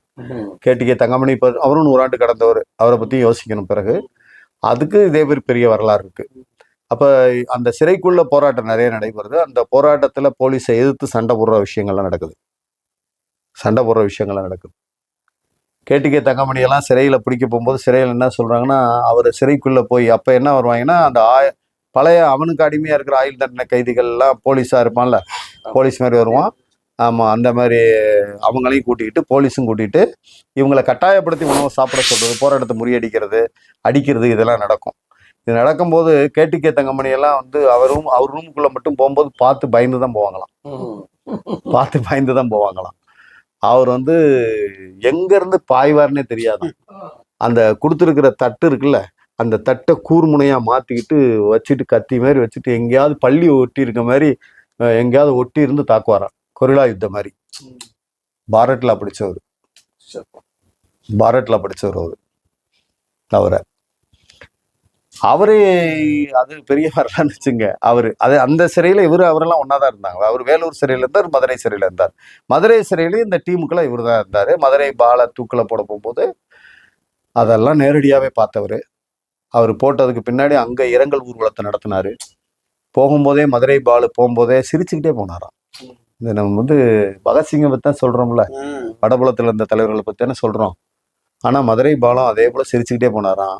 ஏன் எல்லாம் அமைதியா இருக்கீங்கன்னு கேட்டாராம். விடுதலை போரில் வீழ்ந்த மலர்கின்ற பாட்டை திரும்பி பாடினாராம். சிறை முழுக்க பாடினாங்களாம். அப்படியே அங்கேயும் போய் இன்குலாப் ஜிந்தாபாத்ன்னு சொன்னாராம். சொல்லிட்டு மதுரை பால் உயிர் போச்சான். அவர் உடலை வாங்கி சிறைக்குள்ளேயே ஒரு இரங்கல் ஊர்வலத்தை நடத்தியிருக்காரு தோல் நல்லக்கண்ணு. இப்படி அதுக்கப்புறம் அவர் பல பொறுப்புகள் வச்சாரு. தமிழ்நாட்டோட மாநில செயலாளர், கட்சியினுடைய மாநில மாவட்டத்தில் இருந்தார். மாவட்டத்தில் ஒன்றா இருந்தவங்கன்னு எடுத்துக்கிட்டா சங்கரையா இவருக்கு மூத்தவர். அவரும் ஒரே மாவட்டத்தில் இருந்தார். என்பி என்று சொல்லப்படுகிற என் வரதராஜன், அவரும் இவரும் ஒரே சதி வழக்குலாம் இருந்திருக்காங்க. பாமாணிக்கம் ஒன்றா இருந்திருக்கிறாங்க. 4 முறை தமிழ்நாட்டில், 3 முறை தான் முறையாகவே இருக்கணும். 4வது முறை வந்து 2இல் பெரும்பகுதியை வாங்கணும் ஓட்டு. ஆனால் 4வது முறையா நல்லக்கண்ணு, எந்த நல்லக்கண்ணை மட்டும் எல்லாரும் இருக்கட்டும்னு சொல்லி 4வது முறையா மாநிலச்செயலாளர் இருந்தார். ஆனால் இப்படி இருந்த இவருதான் தேர்தலில் வந்து போட்டி போடுறது அப்படின்னு வரும்போது இவருக்கு தேர்தலில் பெரிய விருப்பமே கிடையாது. 2 முறை அவர் சட்டமன்றத்துக்கு ஒரு முறை போட்டி போட்டிருக்காரு, அம்பாசமுத்திரம் தொகுதி சட்டமன்றத்தில். அதுக்கப்புறம் கோவை நாடாளுமன்றத்தில் போட்டிருக்காரு. 2 முறையும் தோத்துட்டார். கோவையில தோக்கும் போது என்னன்னா அந்த கொங்கு கவுண்டர்கள்லாம் அவர் வந்து தலித்துன்னு நினைச்சு ஓட்டு போடல. ஆனா அவர் வந்து தலித்து இல்ல. கட்சியில 25 வருஷம் அவரோட கூட பழகினவர் சிவனேசன் ஒரு தோழர், தஞ்சாவூர் பக்கம். அவரும் தலித்து கிடையாது. ஆனா அவர் வந்து ஒரு தலித்து தான் தான் மகன்களுக்கு தலித்து தலைவர் தான் ஒருத்தர் வந்து தலைமை தாங்கி கல்யாணம் பண்ணி வைக்கணும்ட்டு நல்ல கண்ணை கூப்பிட்டு கல்யாணம் பண்ணி வைக்கிறாரு. கல்யாணம் எல்லாம் முடிஞ்சிருது. கல்யாணம் எல்லாம் முடிஞ்சிட்டு ஒரு மரத்தடியில உட்காந்து பேசிட்டு இருக்கிறாங்க. பேசிட்டு இருக்கும்போது நல்ல கண்ணு கேட்கிறாரு, இது ஏன் இவ்வளவு பேர் இருக்கும்போது என்ன தலைமை தாங்க எதுக்கு கூப்பிட்டீங்க சிவனேசன் கேட்கிறாரு. 25 வருஷம் நண்பர்கள், என்ன தலைமை தாங்க ஏன் கூப்பிட்டேன், என் பிள்ளைகளுக்கு ஒரு தலித்து தலைவர் வச்சு கல்யாணம் பண்ணணும்னு நினைச்சேன் அப்படின்னா. இது வந்து டாக்டர் துரைமாணிக்கம் பதிவு பண்றாரு. அவரோட நான் துரைமாணிக்கம் நான் அவரு அதே மாதிரி துணைச்செயலாளர் இருந்தேன். அவர் செயலாளர் இருந்தாரு, நான் துணைச்செயலாளர் இருந்தேன். அப்போ இவரு துரைமாணிக்க பார்த்து சிரிச்சுக்கிட்டாரா, வேற ஒன்றும் பதில் சொல்லலையா. ஏன்னா இவருக்கும் அதே எண்ணம் இருக்கு, இவரையும் 25 வருஷம் ஒன்னா இருக்காங்க, யாரு என்ன சாதின்னு தெரிஞ்சு பழகல. இதுதான் ரியல் கம்யூனிஸ்டுடைய குணம். இப்ப அதெல்லாம் மாறி இருக்கு அப்படின்னா அவர்கள் தவறி பிழைத்த விதைகள். அவர்கள் தவறி பிழைத்த விதைகள். தவறு விதைன்னு சொல்லுவாங்களா, என்ன அது, தப்பு விதைன்னு வாங்கல. அப்படி யாராவது அப்படி கம்யூனிஸ்ட்னு சொல்லிட்டு சாதி பார்த்துருந்தாங்க அல்லது சாதி பார்த்து தன்னை வந்து அடையாளப்படுத்திக்கிட்டாங்கன்னா அவங்கெல்லாம் தவறிய விதை. பெரும்பகுதி யாருக்கும் அப்படி கட்டி கொடுப்பதும் இல்லை, அப்படி வாழ்வதும் இல்லை. ஒட்டப்படாரம் கலவரத்தை பத்தி கூட ஆமா எங்க சம்பந்தி ஐயா சொல்லிதான் எனக்கு அந்த செய்தி தெரியும். நல்லகண்ணை பத்தி பேசிக்கிட்டு ஒட்டப்படாரம் இல்லை, அதையும் சொல்றேன். மருதன் விலை, மருதன் வாழ்வு இடம், அந்த இடத்து பேர். அந்த ஒட்டப்படாரம் கலவர தொடர்பாக பல கிராமங்கள்ல நடந்த 95. ஆமா, அது வந்து அது 95ல 90 95 அந்த வன்முறையில வந்து அவங்க மாமனார் வந்து சாதியெல்லாம் பார்க்க மாட்டாங்க. ரொம்ப சாதி பார்க்காத மட்டும் கிடையாது, சாதாரண விஷயம் கிடையாது. அவர் வந்து ஆக்சுவலா இங்க இருந்தாரு, கோவில்பட்டில இருந்து பலசர கடை வச்சிருக்காரு. அவரு போய் விரும்பி மருதன் விளைவு என்று சொல்லப்படுகின்ற ஒரு இடத்தை தேர்வு பண்ணி அங்க போய் குடியேறினார். அவர் இவரை விட புரட்சிகரமானவர். ரஞ்சித் மேரியுடைய அப்பா. அம்மா ரஞ்சித் மேரியுடைய அப்பா. இறப்ப வந்து எல்லாரும் வந்து அதாவது பாதிக்கப்பட்ட இனத்து சமூகத்துக்காரங்களும் பாதிப்பை செய்த சமூகத்துக்காரங்களுமே வருத்தப்பட்டாங்க அப்படின்னு செய்தி சொன்னாங்க. அதுல வந்து நல்ல கண்டு வந்து நல்ல ஸ்டாண்ட் எடுத்தாரு. பாதிக்கப்பட்டவங்க நடத்திட்டாங்க, விட்டுருங்க அப்படின்னு. இல்ல சார், இளந்தோழர், இந்த சம்பவம் நடக்கும்போது அவர் இருந்த இடமே திருச்சி தான். நாங்க தான் கூட இருக்கோம், கூட இருந்தோம். அவர் திருச்சி கட்சி அலுவலகத்துல பேசின விஷயம்தான் நீ இப்ப எழுதணும், நாங்க கூட இருந்தோம். அப்ப என்ன ரியாக்ஷன் ஆகுங்கிறது இப்ப நான் சொல்றேன். மருதன் விளைவுல ஒரு இன்னும் சொல்ல போனா நிலமீட்சி போராட்டம் நடந்துச்சு. நிலமீட்சி போராட்டத்துல இவர் மாமனாரா இருக்கிற அவரும் இவருமே ஒன்னா சிறைச்சாலைக்கு போனாங்க, சிறைச்சாலை ஒன்னா இருந்தாங்க. இவர் எப்படிப்பட்டவர், உங்க மாமனார் வந்து அண்ணாசாமி, அவர் பேர் அண்ணாசாமி. ஆக்சுவலா அவர் பேர் வந்து வேற, கந்தசாமின்னு தான் பேரு. பிறகு வந்து ஒரு கிறிஸ்தவ பொண்ணை கல்யாணம் பண்ணிக்கிறாரு. அப்போ ஏதோ பேர் மாத்துறாங்க, அண்ணாசாமி அப்படின்னு பேர் வைக்கிறாங்க. அண்ணாசாமி வந்து அவங்க சமூகம் வாழ்ந்த பகுதியில் போய் வாழலை. எங்க வந்து பட்டியலின மக்கள் அதிகமா இருக்காங்களோ அந்த பகுதியில் வாழ்ந்தார். அந்த பகுதி மருதன் விளைவு. அந்த மருதன் விளைவு பகுதியில் வந்து ரொம்பவும் படிப்பறிவே யாருக்கும் இல்லை, படிப்பறிவே இல்லை, எந்த வசதியும் கிடையாது, ரோடு வசதி கிடையாது, பஸ் வசதி கிடையாது. ரொம்ப மோசமான ஒரு விஷயம். ரெட்டை டம்ளர் முறை எல்லாம் இருந்தது. இப்போ அவர் போனோடனே இவர் செஞ்ச புரட்சி என்னன்னா, ரெட்டை டம்ளர் முறையை உழைக்கிறதுக்கு போராட்டம் பண்ணாரு. வெண்மணியில 44 பேர் எரிக்கப்பட்டப்ப வெண்மணி படுகொலையை கண்டிச்சு அங்க போராட்டம் நடத்தினாரு. அதுக்கப்புறம் வந்து கிராம நிலச்சீர்திருத்த சங்கம்னு ஒன்று வச்சாரு. அப்புறம் பண்டிட் ஜவஹர்லால் நேரு சங்கம், வாலிபர் சங்கம் வச்சாரு. தலித்துகளுக்கான பல முயற்சிகள் எல்லாத்தையும் படிக்க வைக்கணும்னு நினைச்சாரு. மருத்துவம் கிடைக்கல அவங்களுக்கு. அதனால அவர் நகரத்துக்குள்ள போய் இவரும் இவருடைய மனைவியும் 2 பேரும் அங்கிருந்து மருந்து பொருட்களை, அலோபதி மருந்து டாக்டர்கிட்ட கேட்டு சில முக்கியமான மருந்துகளை வீட்லயே வாங்கி வச்சு, இங்க இருக்கவங்களுக்கு காயம் பட்டாலோ, அங்க இருக்கவங்களுக்கு காய்ச்சல் தலைவலி வந்தாலோ களிம்பு இதெல்லாம் வாங்கிட்டு வந்து இவங்க வந்து வைத்தியமும் பார்த்தாங்க.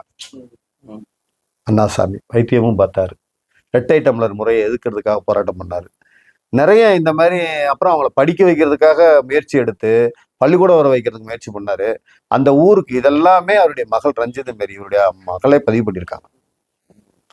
ஊருக்கு ரோடு பஸ் வரணுன்றாங்க. அப்ப ரோடு போடணும் அப்படின்னு வரும்போது ரோடுக்கு இடம் கிடைக்கல. அப்ப அவருக்கு இருந்த கொஞ்சோண்டு நிலத்தையும் அவர் வந்து அந்த ரோடு போடுறது கொடுத்துட்றாரு. அதில் தான் அதுக்கப்புறம் விவசாயம் பண்ண முடியல. ஒரு கேணி, அதே போல் ஒரு வயல் எல்லாமே அண்ணாசாமி கொடுத்துட்றாரு. எல்லாமே கொடுத்துட்றாரு. அப்போ அதில் தான் ரோடு போட்டு அந்த ஊருக்கு பஸ்ஸே வருது. அப்படியான ஒரு அவர் அவ்வளோ மேம்பட்டவர். அவரு சொல்லி தான் அங்கே ஒரே ஒரு மாணவனை படிப்பே இல்லாத அந்த இடத்துல இதே மாதிரி தனியார் டியூஷன்லாம் வைக்கிறாரு. அர்ச்சுனன் ஒரு பையனை தேர்ந்தெடுத்து அவனை எம்பிபிஎஸ் படிக்க வைக்கிறாங்க. எம்டி ஆகுறாரு அவர் முதலா. ஒரு பட்டியல் என்ன பையன், அந்த பையன் அர்ச்சுனன். அப்புறம் அவரு டெவலப் ஆகி நிறைய பேர் அந்த ஊர்ல படிச்சவங்களாம் பண்றாங்க. இதெல்லாம் செஞ்சவர் யாருன்னா அண்ணாசாமி. இந்த கலவரம் வருது, நீங்க சொன்ன அந்த ஒட்டப்பிடார கலவரம் வருது. அந்த கலவரம் வந்தப்ப பத்திரிக்கை பேரை சொல்ல வேண்டாம், ஒரு பத்திரிக்கை தான் அதிகமா தூண்டுது. பொறுப்பற்ற ஊடகமா இருக்கக்கூடாதுங்கிறதுக்கு அதெல்லாம் ஒரு உதாரணம். இப்ப நிறைய பத்திரிகை ஆமா அப்படிதான் இருக்கு. நிறைய பத்திரிக்கை இப்ப அப்படிதான் இருக்கு. ஆமா, யுத்தத்தை பத்தி அப்படிதான் எழுதிட்டு இருக்காங்க. அதான் சொன்னேன் இன்னைக்கு ஒருத்தர் எழுதின கதையில கூட அதான் சொன்னேன். அதாவது அதிதீவிர தேசியவாதங்களுக்கு மனித கறி தான் பிடிக்கும் அப்படின்னு நான் போட்டேன். மனித கறி தான் பிடிக்கும் அப்படின்னு போட்டேன். யாரு சிரிப்பானா ஆயுத வியாபாரி சிரிப்பான், மற்றவங்க யார் முகத்துலயும் சிரிப்பு இருக்காதுன்னு சொல்லுவேன். நான் இன்னைக்கு கமெண்ட்ஸ் போட்டுதான் வந்தேன். அப்ப அந்த மாதிரி அவரெல்லாம் படிக்க வச்சு மேலே வந்தாங்க. இந்த கலவரம் வருது. ஒரு ஊடகம் தான் அந்த கலவரத்தை தூண்டுது. என்ன தூண்டுதுன்னா, அது எழுதும் போதே மேலே தலைப்பிலேயே இன்றைக்கு இந்த தரப்பு, அதை நம்ம இங்கே சொல்ல வேண்டாம், இந்த தரப்பு ஒன்று இழப்பு, நாளை அந்த தரப்பு அப்படின்னு கேள்விப்படுறது. இத்தனைக்கு அந்த அண்ணாசாமி அந்த பத்திரிகையினுடைய ஏஜெண்டாவும் கொஞ்ச நாள் வேலை செஞ்சிருக்காரு. அப்பனா அடுத்த நாள் இந்த தரப்பை தூண்டி விட்டு அடுத்த நாள் கொலை பண்றது, இப்படியே தினசி மாறி மாறி ரொம்ப நாள் நடக்குது. இந்த பக்கம் 2ன்னா அந்த தரப்பு, அந்த பக்கம் எத்தனை அப்படின்னு கேள்விப்பட்டு அந்த தரப்புல அடுத்து கொலை பண்றதுக்கு யாருமே கிடைக்கலன்னா குழந்தை இருந்தாலும் கொலை பண்ணுவாங்கல்ல. குழந்தைக்கு சாதி தெரியுமா, மதம் தெரியுமா, பாவம் புண்ணியம் இதெல்லாம் சொல்றாங்களே, ஏதாவது தெரியுமா? பாம்பு விளையாண்ட கூட அது கூட விளையாடும் குழந்தை. ஆனா அந்த குழந்தை குறிப்பிட்ட ஒரு சாதியில பிறந்தா யாருமே கிடைக்கலனாலும் இதுக்கு பதிலுக்கு ஒரு குழந்தையை கொள்வது என்பதுதான் வெறி. அது மத வெறியா இருந்தாலும் சாதி வெறியா இருந்தாலும் அப்படிதான் இருக்கும். அந்த வெறி அங்க ஊட்டப்பட்டது. அண்ணாசாமி தோழரு அங்க இருக்கிற அந்த தலித்தின மக்களுக்காக வாழ்ந்தவர், அவங்க கூடயே இருந்தவர்.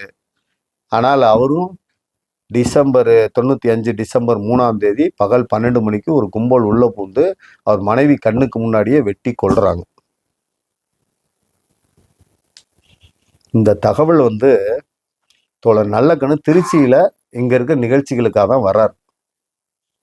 நிகழ்ச்சி முடிஞ்சு இப்ப இருக்கிற மாநில மையத்துல ஜனசக்தியில பொறுப்பாசிரியர்கள் லெனின் இங்க சட்டக்கல்லூரியில படிக்கிறார். நானும் இங்க இருக்கேன், தோழர் செல்வராஜ் எல்லாம் இருக்கும். வழக்கமா எல்லாம் இப்போ முடிஞ்சவொன்னே பேசிட்டு இருப்போம்ல, பேசிட்டு இருக்கும்போது தோழர் சங்கரையாட்ட ஒரு ஃபோன் வருது. அவர் தான் சொல்றாரு, உங்களுடைய மாமனாரை வெட்டி கொண்டுட்டாங்க அப்படிங்கிறாரு. எல்லாருக்கும் எப்படி இருக்கும், அந்த பகுதியிலையும் எல்லாருக்கும் அதெல்லாம் வந்திருக்கு. அதுக்கு முன்னாடி அண்ணாசாமி கிட்ட அப்பாத்துறை எம்பி ஒட்டப்பிடார எம்எல்ஏ தென்காசி எம்பியா இருந்தவர், அதுக்கு கலவரம் அதிகமாக அண்ணாசாமிகிட்ட போய் சொல்லியிருக்காரு. ஏன்னா அவர் ஒட்டப்பிடாரம் தான், அவர் போய் சொல்லியிருக்காரு, இதுக்கு மேல நீங்க இங்க இருக்க வேண்டாம், நீங்க ஏதாவது இதான் வெறின்னு வந்துருச்சுன்னா அதுல யாரு நல்லவன் கெட்டவன் தெரியாது, நீங்க போயிருங்க, வேற போயிருங்கன்னா எல்லாரும் அழைச்சிடுறேன்னு நினைக்கிறாங்க. ஆனா அவரு அண்ணாசாமி என்ன சொல்லிருக்காரு, அப்படிலாம் நம்ம பகுதி மக்கள் அவங்கள நம்பாம நான் போனா என்ன அர்த்தம், இவங்களை நான் நம்பாம போலாமா அப்படின்னா ஒரு நம்பிக்கையில இருந்தவனா ஆகிறேன்ல, இவ்வளவு நாள் நான் செஞ்ச உழைப்பு வீண் தானே. அப்பனா அப்படியெல்லாம் பண்ண மாட்டாங்கன்றார் அவரு. நடந்துருது. எல்லா உறவினர்களும் சொல்லி அவர் வரமாட்டேன்ட்டார். நல்லக்கண்ணு பின்னாடி பதிவு பண்றாரு. உங்களையும் அதாவது ஒரு கவிதை எழுதுறாரு, 20 நாட்கள் கழிச்சு ஒரு கவிதை எழுதியிருக்காரு. இந்த சம்பவம்லாம் நடந்து 20 நாள் கழிச்சு அவருக்கு எப்பொழுதுமே மனசுக்குள்ள சோகம் வந்தாலும் ஒரு கவிதை எழுதுவாரு, சந்தோஷம் வந்தாலும் ஒரு கவிதை எழுதுவார். அப்படி மன அழுத்தங்களை இறக்கி வச்சிருவார் எழுத்தின் மூலமா. அப்பவும் ஒரு கவிதை எழுதுறாரு. அந்த கவிதையிலையும் அவர் சொல்லும் போது உங்களையும் அவங்களையும் மாமியாரையும் கடைசி காலத்துல கூட்டிட்டு இங்கேயே உங்க மகளோட, உங்க அன்பு மகள் ரஞ்சிதை மாரி தான் என்னை காப்பாத்துறாங்க, அப்போ அவங்களோடய எல்லாரும் ஒன்னா இருக்கலாம், உங்க பேரம்பேத்திகளோட நீங்க இருப்பீங்கன்னு நினைச்சு நான் கூப்பிட்டேன், நீங்க மறுத்துட்டீங்க, என்னுடைய இயல்பான குணம் அதுக்கு மேல வந்து அழுத்த சொல்லி கட்டாயப்படுத்துற குணம் இல்லை. இந்த இயல்பே உங்களை இழக்க வச்சிருச்சே, என்னுடைய இந்த இயல்பே உங்களை இழக்க வச்சிருச்சே அப்படின்னு பின்னாடி 20-24 நாள் கழிச்சு. ஆனா அந்த சம்பவம் நடந்தப்ப இங்க சொன்னது, இங்க நாங்களா இருக்கோம், நாங்களே சாட்சி சொன்னது என்னன்னா, எல்லாரும் எழுதுனா தலித்துகள் வெட்டி கொண்டுட்டாங்கன்னு. அதெல்லாம் இருக்காதுன்னாரு அவர். யாரோ ஆதிக்க சாதியினர் அல்லது ஆதிக்க சாதின்னு சொல்ல, ஆதிக்க சக்திகள் அல்லது இந்த கலவரம் அதிகப்படுத்த வேண்டும் என்று நினைக்கிற வேறு சக்திகள் படுகொலை செய்துவிட்டு அவர்கள் மீது பழி போடுவார்கள். நாம் வந்து அவசரப்படக்கூடாது, யாரும் பதட்டமாகக்கூடாதுன்னு உடனே ஊருக்கும் எல்லாத்துக்கும் சொல்லி எதுவும் செய்யக்கூடாதுன்றாரு. டாக்டர் கலைஞர் அப்போ வந்து சமாதான நடவடிக்கை கூட போறாங்க, போக முடியல, போலீஸ் எல்லாம் தடுத்துருது, போக வேணாம், டிராவலர்ஸ் பங்களால இருங்கன்ட்டாங்க. ஆனால் தோழர் நல்லக்கண்ணு அப்போ கூட எந்த சைடும் நவகாளி யுத்தம் நடக்கின்ற போது எப்படி மகாத்மா காந்தி வந்து பாத யாத்திரை, அவ்வளோ கலவரங்கு மத்தியில் பாத யாத்திரை போனாரோ, அது மதவெறியை எதிர்த்து இவர் இந்த சாதி கலவரங்களுக்கு மத்தியில் அப்பவும் சாதி நல்லிணத்துக்கான ஒரு நடைபயணத்தை மேற்கொண்டார். சாதி நல்லிணக்கத்துக்கான நடைபயணத்தை மேற்கொண்டார். கோவப்படலை. அவர் பெரிய செயலாளர், வலுவான ஓரளவுக்கு வசதியும் கூட, வலுவான ஒரு சமூக அமைப்பை சேர்ந்தவர். இதெல்லாம் எதுவும் இல்லை, ஒரு பொறுப்பானவரா, இந்த சமூகத்தின் பொறுப்பானவரா அவங்களுக்கு தான் இன்னும் உதவி செய்ய போனார். அவங்களுக்காக தான் உதவி செய்ய. நல்லக்கண்ணுடைய அறிக்கையை தொடர்ந்துதான் ஆமா, அந்த பதட்டம் வந்து அவர் நடைபயணமே அவரை மட்டும் தான் அனுமதிச்சாங்க. அப்போ முதலமைச்சர் இருந்த கலைஞரை கூட பல இடத்துல அனுமதிக்கல. ஆனால் நல்லக்கண்ணு எல்லா ஊர்களுக்கும் போனார், எல்லா சமூகமும் ஏத்துக்கிட்டாங்க, அவர் மட்டும்தான். அப்புறம் சமாதானமாகி அந்த பிரச்சனையும் முடிந்தது, தணிந்தது. இப்படி நல்லக்கண்ணை பத்தி மணிக்கணக்கா பேசிக்கிட்டே இருக்கலாம், மணிக்கணக்கா பேசிக்கலாம். ஏராளமான நல்ல செய்திகளை அவர் மனைவி சொல்லும்போது, அவர்கிட்ட ஜீவபாரதி பேட்டி கேட்கிறாரு, சொல்லும்போது அவர் முழு நேர ஊழியர். அப்ப சம்பளம் அவர் வெறும் 30 ரூபா தான். 30 ரூபா எப்படி 10ன்னு நினைச்சீங்க அப்படின்றாரு. இன்னொரு கேள்வியை ஜீவபாரதி கேட்கிறாரு, நீங்க இவ்வளவு சிவப்பா அழகா இருக்கீங்க, இப்படி ஒரு நிறத்துல எதுலையுமே அழகா இல்லாத ஒருத்தர் எப்படி கல்யாணம் பண்ணிட்டு? ஜென்னி மார்ஸ் மேல காதலிச்ச மாதிரி. ஜென்னி மிகப்பெரிய பேரழகி, பெரிய செல்வந்தர் குடும்பம். ஆனா மார்ஸ் வந்து இந்த மூக்கு, வாய், கண்ணு இதை தவிர மீதி எல்லாம் முகம் பூரா அங்க முடிதான், வேற மூஞ்சி பூரா மசு தான், கண்ணங்கரேன்னு இருக்கிற ஒரு ஆள். ஆனா வந்து ஜென்னி காதலிச்சாங்க. காதலிச்சதோட மட்டும் இல்லை, எவ்வளோ கஷ்டத்தை அனுபவிச்சாங்க, பயங்கர கஷ்டத்தை அனுபவிச்சாங்க. அப்போ கூட அவர் மேல உள்ள காதல் போல. அவங்க 2 பேத்துக்கு நான் பேசும்போது திண்டுக்கல்ல பேசினேன், ஜென்னிக்கும் மார்ஸுக்கும் வந்து காதல் தூதுவனா ஷேக்ஸ்பியர் தான் இருந்தாருன்னு.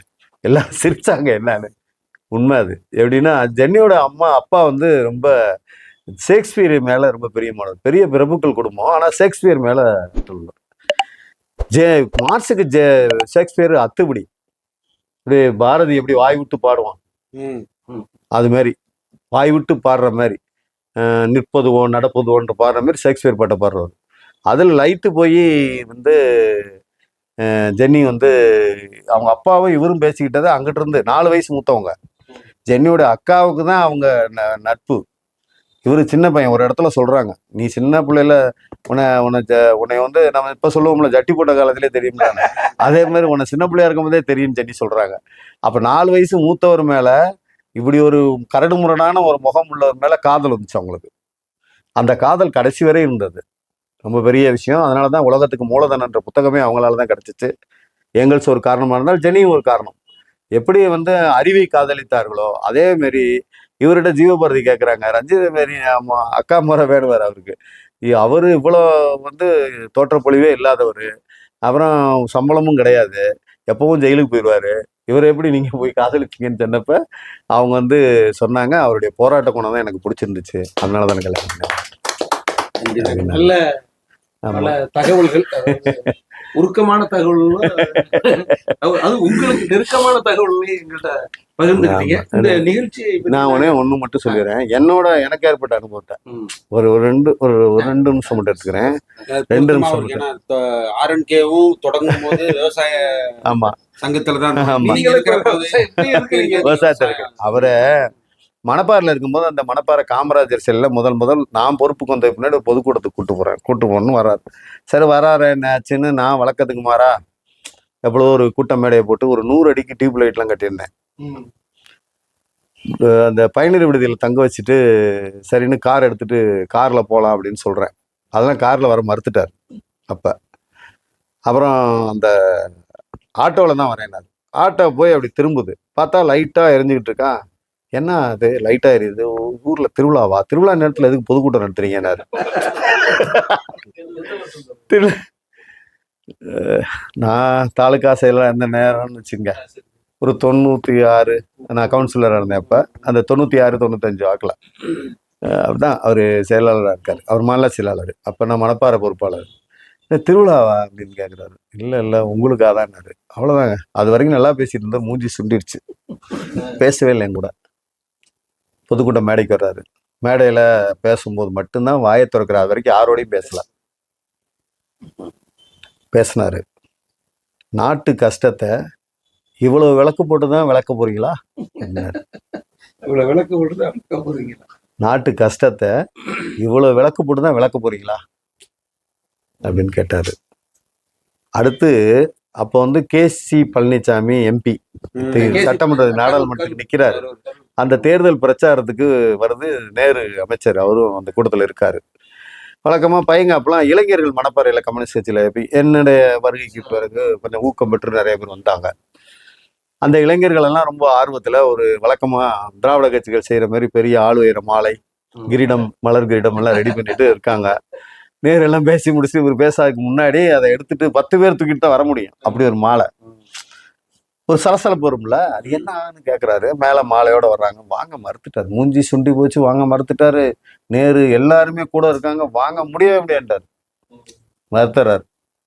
ஆனால் கூட்டம் பேசி முடிச்சுட்டு திருப்பி பயணியர் விடுதிக்கு வந்தப்ப அந்த பையங்கள் எல்லாத்தையும் கூப்பிட்டாரு.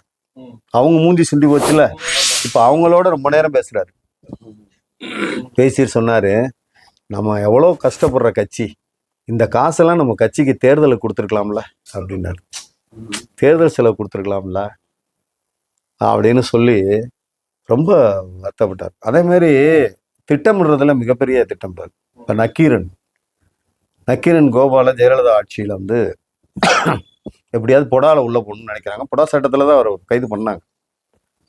சிவசுப்பிரமணியம் வீரப்பன் தேடுதல் வேட்டையில் சிவசுப்பிரமணியனை வந்து ஏற்கனவே இவங்க கைது பண்ணி, ஆனால் சிவசுப்பிரமணியன் வந்து காட்டில் வச்சு தான், வீரப்பன் காட்டில் வச்சு தான் கைது பண்ணணும்னு ஜோடிக்கிறாங்க. சிவசுப்பிரமணியன் காருக்குள்ள ஒரு 70 லட்ச ரூபா பணம் இருந்துச்சுன்னு சொல்லி ஜோடிக்கிறாங்க. அதே போல நக்கீரன் கோபால் மேலையும் கைது பண்ணி ஒரு 72 லட்சத்துக்கு மேல பணத்தை வச்சுக்கிட்டே சுத்துறாங்க போலீஸ். முகமது அலி, அந்த முத்திரைத்தாள் மோசடி முகமது அலி, அவன் தான் அப்போ கையாள், வச்சுக்கிட்டே சுத்துறான். அவரை எப்படியாவது கைது பண்ணிடணும். அதை கைது பண்ணி அவர் காருக்குள்ள ஒரு 70 லட்சம் 72 லட்சம் பணத்தை கைப்பற்றணும்னு சொல்லணுங்கிறதுக்காக வச்சுட்டு சுத்துறான். இது தெரிஞ்சு நக்கீரன் குரூப்பை வந்து வழக்கு போடுறாங்க உயர்நீதிமன்றத்தில். உயர்நீதிமன்றத்தில் வழக்கு போடும் போது முகமது அலியை எதுக்கு நீங்க கைது பண்றீங்க, என்ன காரணத்துக்காக நீங்க அவங்களெல்லாம், நக்கீரன் சம்பந்தப்பட்ட நிருபர்கள் அந்த ஜீவா, கிருஷ்ணகிரி மாவட்டத்தில் இருக்கக்கூடிய அந்த இந்த மாவட்டத்தில் ஈரோடுக்கு வடக்கில் இருக்கிற அந்த பையன் சத்தியமங்கலம் பார்டரில் இருக்கிற நிருபர் எல்லாத்தையும் பிடிச்சிடுறாங்க.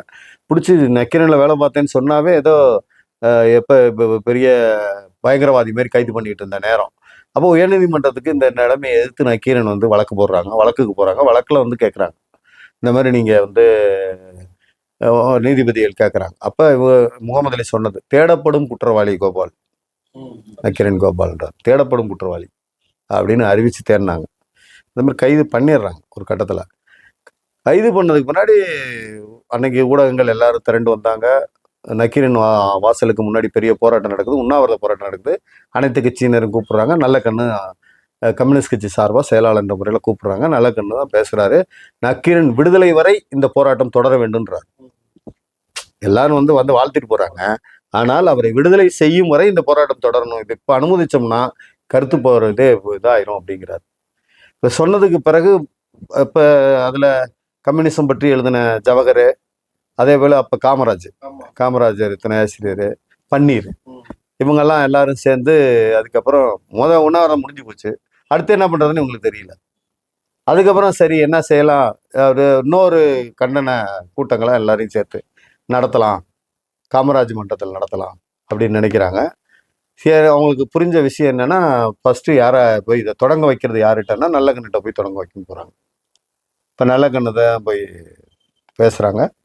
நல்லகண்ணு தான் வந்து எல்லா கட்சியினரையும் கூப்பிடுங்கிறாரு. நக்கீரன் கோபால் பதிவு பண்ணியிருக்காரு அவருடைய மலர்ல. எல்லா கட்சியினரையும் கூப்பிடுறது அப்படின்னு சொல்லி முடிவு பண்ணப்போ இடதுசாரி கட்சிகளுக்கு சில விஷயங்கள்லாம் இருக்குல்ல, அவங்கெல்லாம் வந்து நாங்கள் எங்கள் மாநில செயற்குழுவை கூட்டணும், பொலிட் பியூரோ கூட்டணும், அல்லது இதை கூட்டணும் அதை கூட்டணும், தானாக சொல்லிவிட முடியாத ஒரு செயலாளர். அது ஒரு சிஸ்டமேட்டிக் கட்சி அப்படிங்கிறதுனால இவங்களெல்லாம் வந்து எப்போ இவர் வந்து ஜெயிலேருந்து விடுதலை பண்ண கொடுமை வேற நடக்குமே, அதுலேருந்து அவரை காப்பாற்றணும். அப்படியெல்லாம் நடக்கும்போது என்ன செய்யறதுன்னு இவங்க சொல்றாங்க. ஆனால் இவங்க வந்தால் தான் அதை வலு சேர்க்க முடியும் அப்படின்னு சொல்லும்போது இடதுசாரி கட்சிகள் எல்லாத்தையும் அழைச்சிட்டு வருது ஏன் பொறுப்புங்கிறார் நல்லகண்ணு. அதுக்கான முயற்சியும் எடுக்கிறார். அதே மாதிரி முயற்சி எடுத்து காமராஜன் மன்றத்தில் ஒரு பெரிய கூட்டம் நடந்தது. அந்த கூட்டத்தில் கலைஞரும் கலந்துக்கிறார். அப்போ அந்த கூட்டத்தில் எப்பொழுதும் கலைஞர் தான் ஹைலைட்டாக பேசுவார். அந்த கூட்டத்தில் நல்லகண்ணு தான் ஹைலைட்டாக பேசினார். அவர் தான் சொன்னார், அவர் மேலே வந்து லைசன்ஸ் இல்லாமல் துப்பாக்கி வச்சுருந்தாரு அப்படின்னு கேஸ் போடுறாங்க. நான் கேட்குறேன், அவர் வந்து பொடாஸ் இடத்துல அப்படி தான் போட்டாங்க. எல்லா நக்கீரன் ஊழியர்களையும் மற்றவங்களையும் பிடிச்சி தேடப்படுகின்ற குற்றவாளியாக தேடிட்டு இருக்கும்போது எந்த கிறுக்கனாவது லைசன்ஸ் இல்லாமல் துப்பாக்கி வச்சுட்டு உங்கள்கிட்ட பிடிபடுவானான்னு கேட்டார். உங்கள்கிட்ட பிடிபடுவானான்னு கேட்டார். நிறைய இந்த மாதிரி கோவம் வந்துட்டா அவர் வந்து எவ்வளோ அமைதியா இருக்காரோ அதே போல கடல் எப்படி இருக்கு அதோடைய ஆழம் தெரியாதுல, அதே போல உச்சமா.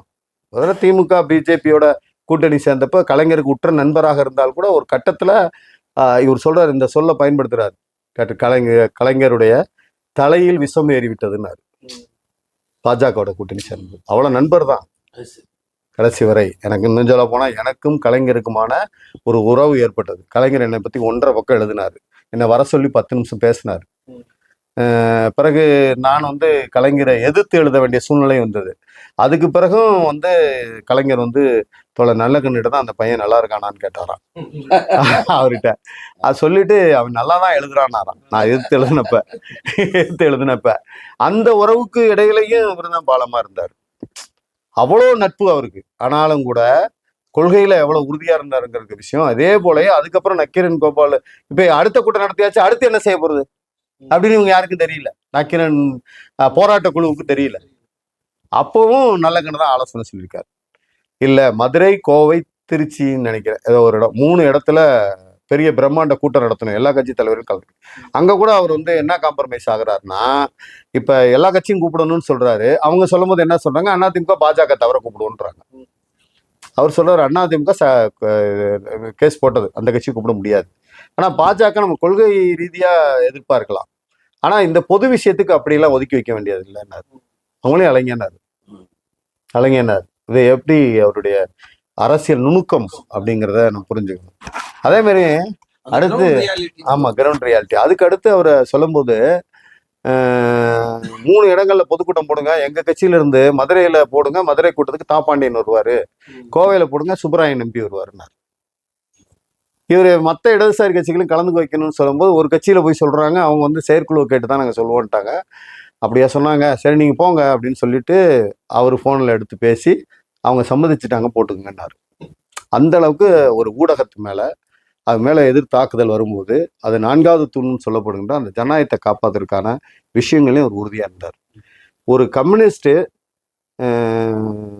ஒரு தமிழ் உரிமை போராளியாகவும் ஒரு கலை இலக்கிய பண்பாட்டு துறையிலும் மேலோங்கிய பன்முகத்தன்மை வாய்ந்த ஒரு பழுத்த ஒரு தன்னுடைய வாழ்க்கையை ஒரு அதிசயமாக மற்றவங்க சொல்ற அளவுக்கு எங்களுக்கு அதிசயம் இல்லை. ஏன்னா இதே போல எல்லாருமே நிறைய பேர் அப்படிதான் இருக்காங்க. கம்யூனிஸ்டுகளுக்கு அதிசயம் இல்லை. அவருடைய மனைவி சொன்னது போல இந்த எளிமை எப்படி அவர்கிட்ட வந்தது அப்படின்னு கேட்டா, இந்த எளிமை இவரு முன்னாடி இருந்த எல்லா கம்யூனிஸ்ட் தலைவர்கள்ட்டையும் இருக்கிறதா என் கணவருக்கும் வந்துச்சுன்னாங்க. அது மாதிரியான ஒரு தலைவர். ஆனா இவர்கிட்ட இன்னொரு தன்மை என்ன இருந்ததுன்னா, வரட்டுவாதியாக அவர் இருக்கல, ஒரு நெகிழ்வுத்தன்மையோட இருந்தாரு. எல்லா மக்களையும் ரொம்ப நேச்சார், ரொம்ப இளைஞர்களை, ரொம்ப ஒரு சின்ன படைப்பாளியை கூட ஊக்கப்படுத்துறதுல அது மாதிரி எல்லாம் இருந்தாரு. அது மாதிரி தமிழ் உரிமைக்காக, மொழி உரிமைக்காக தான் மனைவியை கூட என்ன அவர் விருப்பத்தை நீங்க நிறைவேற்றாமல் போய்விட்டீர்கள் என்ற கேள்விக்கு அவங்க மனைவி சொல்றது, என்னை ஒரு தமிழ் பண்டிட் ஆக்கணும்னு அவர் விரும்பினாரு, அது நடக்கல அப்படின்னு தான் சொல்றாங்க. ஒரு இன்றைய பொழுது உள்ளபடியே இது சனிக்கிழமையா இருந்தாலும் கூட அது ஒரு ஞாயிறாக மாறி இருக்கு. ஒரு வாழுகின்ற ஒரு ஞாயிறாக தோழர் நல்லக்கண்ணுவை ஒரு போராளி பேசுறதுதான் எங்களுக்கு பொருத்தம். ஏன்னா தோழரோடு நாங்கள் நெருக்கமாக ஆர்என்கேவோட இருந்ததில்லை, சில நிகழ்வுகளை சந்திச்சோட சரி. அது போல தாப்பா கிட்டலாம் அவ்வளோ நெருக்கமாக இருந்ததில்லை. ஆனால் தோழர் இந்திரஜித் கூட நாங்கள் நெருக்கமாக இருக்கோம் அப்படிங்கிறது எங்களுக்கு கூடுதல் மகிழ்ச்சி. நீங்கள் வந்து அண்மையில ஜீவாவுடைய வாழ்க்கை வரலாற ஒரு நெடுங்கவிதை நூலாக படைச்சிருக்கீங்க. அவரோட தொடர்ந்து ஆர்என்கேவோட இருந்திருக்கீங்க. அது இல்லாமல் நீங்கள் ஒரு நாடக கலைஞர், ஒரு சிறுகதை ஆசிரியர், ஆமாம், அதே போல் எழுத்தாளர், இப்போ யூடியூபர், நாளிதழ் நடத்துறீங்க, மாத இதழ் நடத்துறீங்க. இப்படி எல்லாத்துலேயும் உங்கள் பேனா வந்து வலிமையாக இருக்கிறது, களத்திலும் சரி எழுத்திலும் சரி. இப்போ ஆர்என்கேவுடைய வாழ்க்கை வரலாறு ஒரு கவிதை நாடகமாகவோ அல்லது கவிதை நூலாகவோ எழுதுகிற திட்டம் இருக்கா? இன்னொரு செய்தி, கலை இலக்கியத்தின் மீது ஆர்என்கேவுடைய பார்வை எப்படி இருந்தது? அது அவர் சமகாலத்துல அது எப்படி எல்லாம் அதை வந்து அதை பத்தி எல்லாம் உரையாடி இருக்காரா? அவர் எதுவும் குறிப்புகள்லாம் இலக்கியம் பத்தி எழுதியிருக்காரா? வள்ளிக்கண்ணன் எப்படி ஒரு சின்ன வந்து அஞ்சல் அட்டையில கடைக்கோடியில இருக்கிற அவருக்கும் வந்து பாராட்டி எழுதுறாரோ அப்படி அவர் வந்து நிறைய குறிப்புகள் எழுதியிருக்காரா? கடிதங்கள் எதுவும் இருக்கா? நீங்கன்னா அடிக்கடி ஒரு குறிப்பு வச்சிருப்பாரு நீங்க ஜோல்னாப்பையில, அப்படி இலக்கிய குறிப்புகள்லாம் எதுவும் தொகுக்கப்பட்டிருக்கா? நீங்க எதுவும் தொகுக்கிற திட்டம் உங்ககிட்ட இருக்கா? அவரை பத்தி நீங்க இந்த துறையில இருக்கிறதுனால உங்களை நான் கேட்குறேன். நிச்சயமா நிறைய வந்திருக்கு. வந்த செய்தியை சொல்றது நீங்க படிச்சு கூட தெரிஞ்சுக்கலாம். ஆனா வராத செய்தின்றது இப்ப நானே சம்மந்தப்பட்ட விஷயம் என்னன்னா, பிரெஸ்னேவ் சோவியத்தினுடைய அதிபராக இருக்கும்போது இதே மாதிரி ஒரு 3வது உலக யுத்தம் வந்துருமோ அப்படிங்கிற நாட்டில் ஒரு அச்சம் இருந்தது. அப்போ வந்து உலகம் அமைதி வேணும் அப்படின்னு சொல்லி நான் ஒரு மலர் அப்போ தொகுத்தேன். இப்போ இருக்கிற எளிமையான கம்ப்யூட்டர் வசதிலாம் இல்லாத காலத்தில். அப்போ மணப்பாறையை சேர்ந்த துரைசாமின்னு ஒருத்தர், அவர் அதிமுக தான், ஆனால் நல்ல மரபு கவிஞர். அவர் வந்து அணு பற்றி எழுதுறாரு ஒரு கவிதை. அந்த புத்தகம் அதை நான் பிரசுரித்தேன், ஒரு பத்திரிகையாளனா பிரசுரித்தேன். அந்த புத்தகம் வந்து நல்லக்கண்ட கொடுக்கப்பட்டது. இப்போ ஒரு நாள் மகிழ்ச்சியாக அந்த துரைசாமி வந்தார், என்னைய சந்திச்சார். அவர் மாற்றுக் கட்சி துரைசாமி வந்தார், நல்ல கவிஞரானா. அவர் வந்தார், தோழர் நல்லக்கண்ண ஐயா எனக்கு ஒரு கடிதம் எழுதியிருக்காருன்னாரு. என்னன்னா அந்த கவிதையை ரசிச்சு எந்தெந்த வரின்னு ரசிச்சு அவருக்கு கடிதம் எழுதிட்டாரு. இது மாதிரி நிறைய பேத்துக்கு கனிமொழியே அப்படிதான் அவங்க ஈடானாங்க. கனிமொழி தினமணி கதிரில் ஒரு கதை எழுதுறாங்க அப்படின்னா, கனிமொழி இவ்வளோ ஃபேமஸ்லாம் கிடையாது. அந்த கதையை நுணுக்கமாக படித்து அந்த கதையில் இருக்கக்கூடிய எல்லா விஷயத்தையும் கனிமொழிகிட்ட பேசினாரு. அவர் தான் வந்து பாரதி வாலிபர் சங்கம் எட்டயபுரத்தில் நடந்துகிட்டு இருக்கு இன்னைக்கு வரைக்கும். பாரதியாருக்கு வந்து பாரதியார் மணிமண்டபம் கட்டுறதுக்கு அன்றைக்கே 7,000 ரூபாய் வரைக்கும் வசூல் பண்ணி அவர் தான் கொடுத்துருக்காரு. பாரதி வாலிபர் சங்கத்தை தொடங்கினதுல இவரே இலசை மணியை இன்னும் 4-5 தோழர்கள் வந்து மிக முக்கியமானவங்க. அப்புறம் இவருடைய ஒத்த இலக்கிய நண்பர்கள்லாம் தோமுசி, அதேமாரி தீகாசி, இவங்கெல்லாம் வந்து இன்னும் சொல்ல இலக்கியம் தான் அவருக்கு ரொம்ப முக்கியமான ஒரு விஷயம். அதான் சொன்னேனே, அவருக்கு சந்தோஷம் வந்தாலும் கவிதை தான், மகிழ்ச்சி இருந்தாலும் கவிதை தான், சிறையில் இருக்கும்போது கவிதை தான். 27 வயசுல இருக்கு. எல்லாரும் எழுதாத ஒரு விஷயத்த தொடரணும்னு இருக்கு. இப்ப நான் சொன்னதே நிறைய பேர் சொல்லாததான். இப்ப நான் சொன்ன விஷயமே ஏற்கனவே பதிவாயிருக்கிற விஷயங்கள் அல்ல, அறியாத விஷயங்கள்லாம் நிறைய சொல்லியிருக்கேன், அறிஞ்ச விஷயங்கள் கொஞ்சம் சொல்லியிருக்கேன். அவர் சிறையில் இருக்கும்போது எழுதின கவிதை சிறையில் எழுதினார். என்ன எழுதினார்னா, ஆயுள் தண்டனையும் அதற்கு மேல் தண்டனைன்னா நான் தூக்கு தான், ஆயுள் தண்டனையும் அதற்கு மேல் தண்டனையும் பேயரசு கொடுத்துட்ட பெரும்பங்கு எங்களுக்கு, ஆண்டு பலவாக அடக்கியே வைத்தாலும், மாட்டு சிறைக்குள்ளேயே மடக்கியே போட்டாலும், மக்கள் சக்தி மேல் மாளாத நம்பிக்கை எக்காலமும் வைத்துள்ளோம், என்னாலும் அஞ்ச மாட்டோம் அப்படின்னு எழுதுறாரு. 27 வயசு ஆயுத தண்டனை கைதியா இருக்கும் போது கைதி உடையில இருந்து எழுதின கவிதை. என்னாலும் அஞ்ச மாட்டோம் அப்படின்னு எழுத இன்னைக்கு வரைக்கும் அவர் அஞ்சுறதுன்னு தான். இன்னைக்கு கூட அவருக்கு இவ்வளோ வயசாயிருச்சு, 100 வருஷம் தாண்டிடுச்சு. இப்போ கூட ஒருத்தர் ஒரு நூல் வெளியிடணும்னு சொன்னால் அந்த நூலை போய் வாங்க பார்ப்பார். இப்போ நான் வந்து அவருடைய 100ஆண்டை வந்து தமிழ்நாடு பத்திரிகையாளர் சங்கம் வந்து ஒரு சிறப்பு இதழ் இப்போ நீங்கள் போட்ட மாதிரி போட்டாங்க. அதில் நெடுமாறன் என்னட்ட இன்னும் ஒரு 2 பேர் மட்டும் கட்டுரை கேட்டாங்க. நான் அவரை பற்றி ஒரு கட்டுரை எழுதினேன்.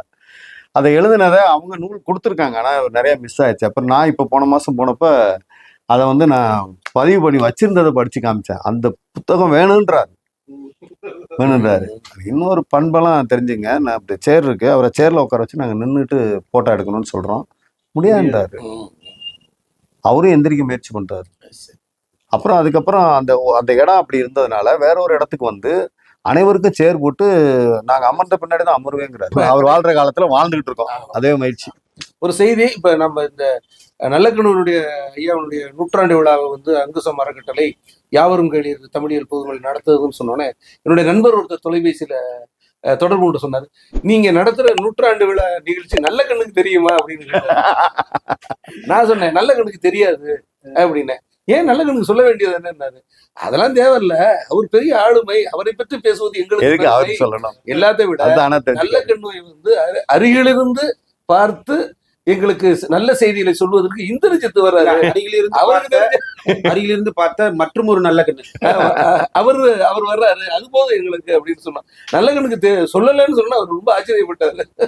இல்ல, அவரை பற்றி சொல்வதற்கு எங்களுக்கு இந்திரஜித்து வர்றாரு அப்படின்னு நாங்க சொன்னோம். இந்த நிகழ்ச்சி ஒரு நூற்றாண்டுகளை கடந்துவிட்ட ஒரு போராளியாக வாழ்ந்த நல்லக்கண்ணனுடைய வாழ்க்கையினுடைய பல்வேறு நிலைகளை நமக்கு எடுத்து கூறிய ஐயா இந்திரஜித் அவர்களுக்கு அங்குசம் அறக்கட்டளையின் சார்பிலே நம்முடைய நன்றியை தெரிவித்துக் கொள்கிறோம். அவரை வைத்துக்கொண்டு ஒட்டுமொத்த உலக அரசியல், இந்திய அரசியல், சமூக பொருளாதார அரசியல், சாதி அரசியல், பண்பாட்டு அரசியல் அத்தனையும் வந்து ஒரு கண்முன்னா கொண்டு வந்து நிறுத்தி நமக்கெல்லாம் உள்ளத்துல அப்படியே இரவு தூக்கம் வர சொல்லியிருக்காரு. அதுல போறப்போக்கு ஒரு செய்தியை சொன்னார், வடக்கே இருக்கிற பகத்சிங் மட்டும் போராளி அல்ல, தமிழ்நாட்டில் பல நூறு போராளிகள், பல நூறு பகத்சிங்கள் இங்கே அறியப்படாமலே இருக்கிறார்கள், அவருடைய வாழ்க்கை வரலாறு பதிவு செய்யப்படவில்லைன்னு இருக்காரு. அதுதான் உண்மை. அதை வந்து அடுத்தடுத்து தோழரே வந்து அடுத்து தாப்பாவை குறித்தும் அவர் பேசுவார், கேடிகே பத்தி அவர் பேசுவார், அவரோடு இணக்கமா இதயமா இருந்த கோபு தோழரை பத்தியும் பேச போகிறார். அப்படிங்கறதையும் இந்த நேரத்துல மகிழ்ச்சியா தெரிவிக்கிறோம். தோழருக்கு நெஞ்சம் நிறைந்த வாழ்த்து. ரொம்ப மகிழ்ச்சி.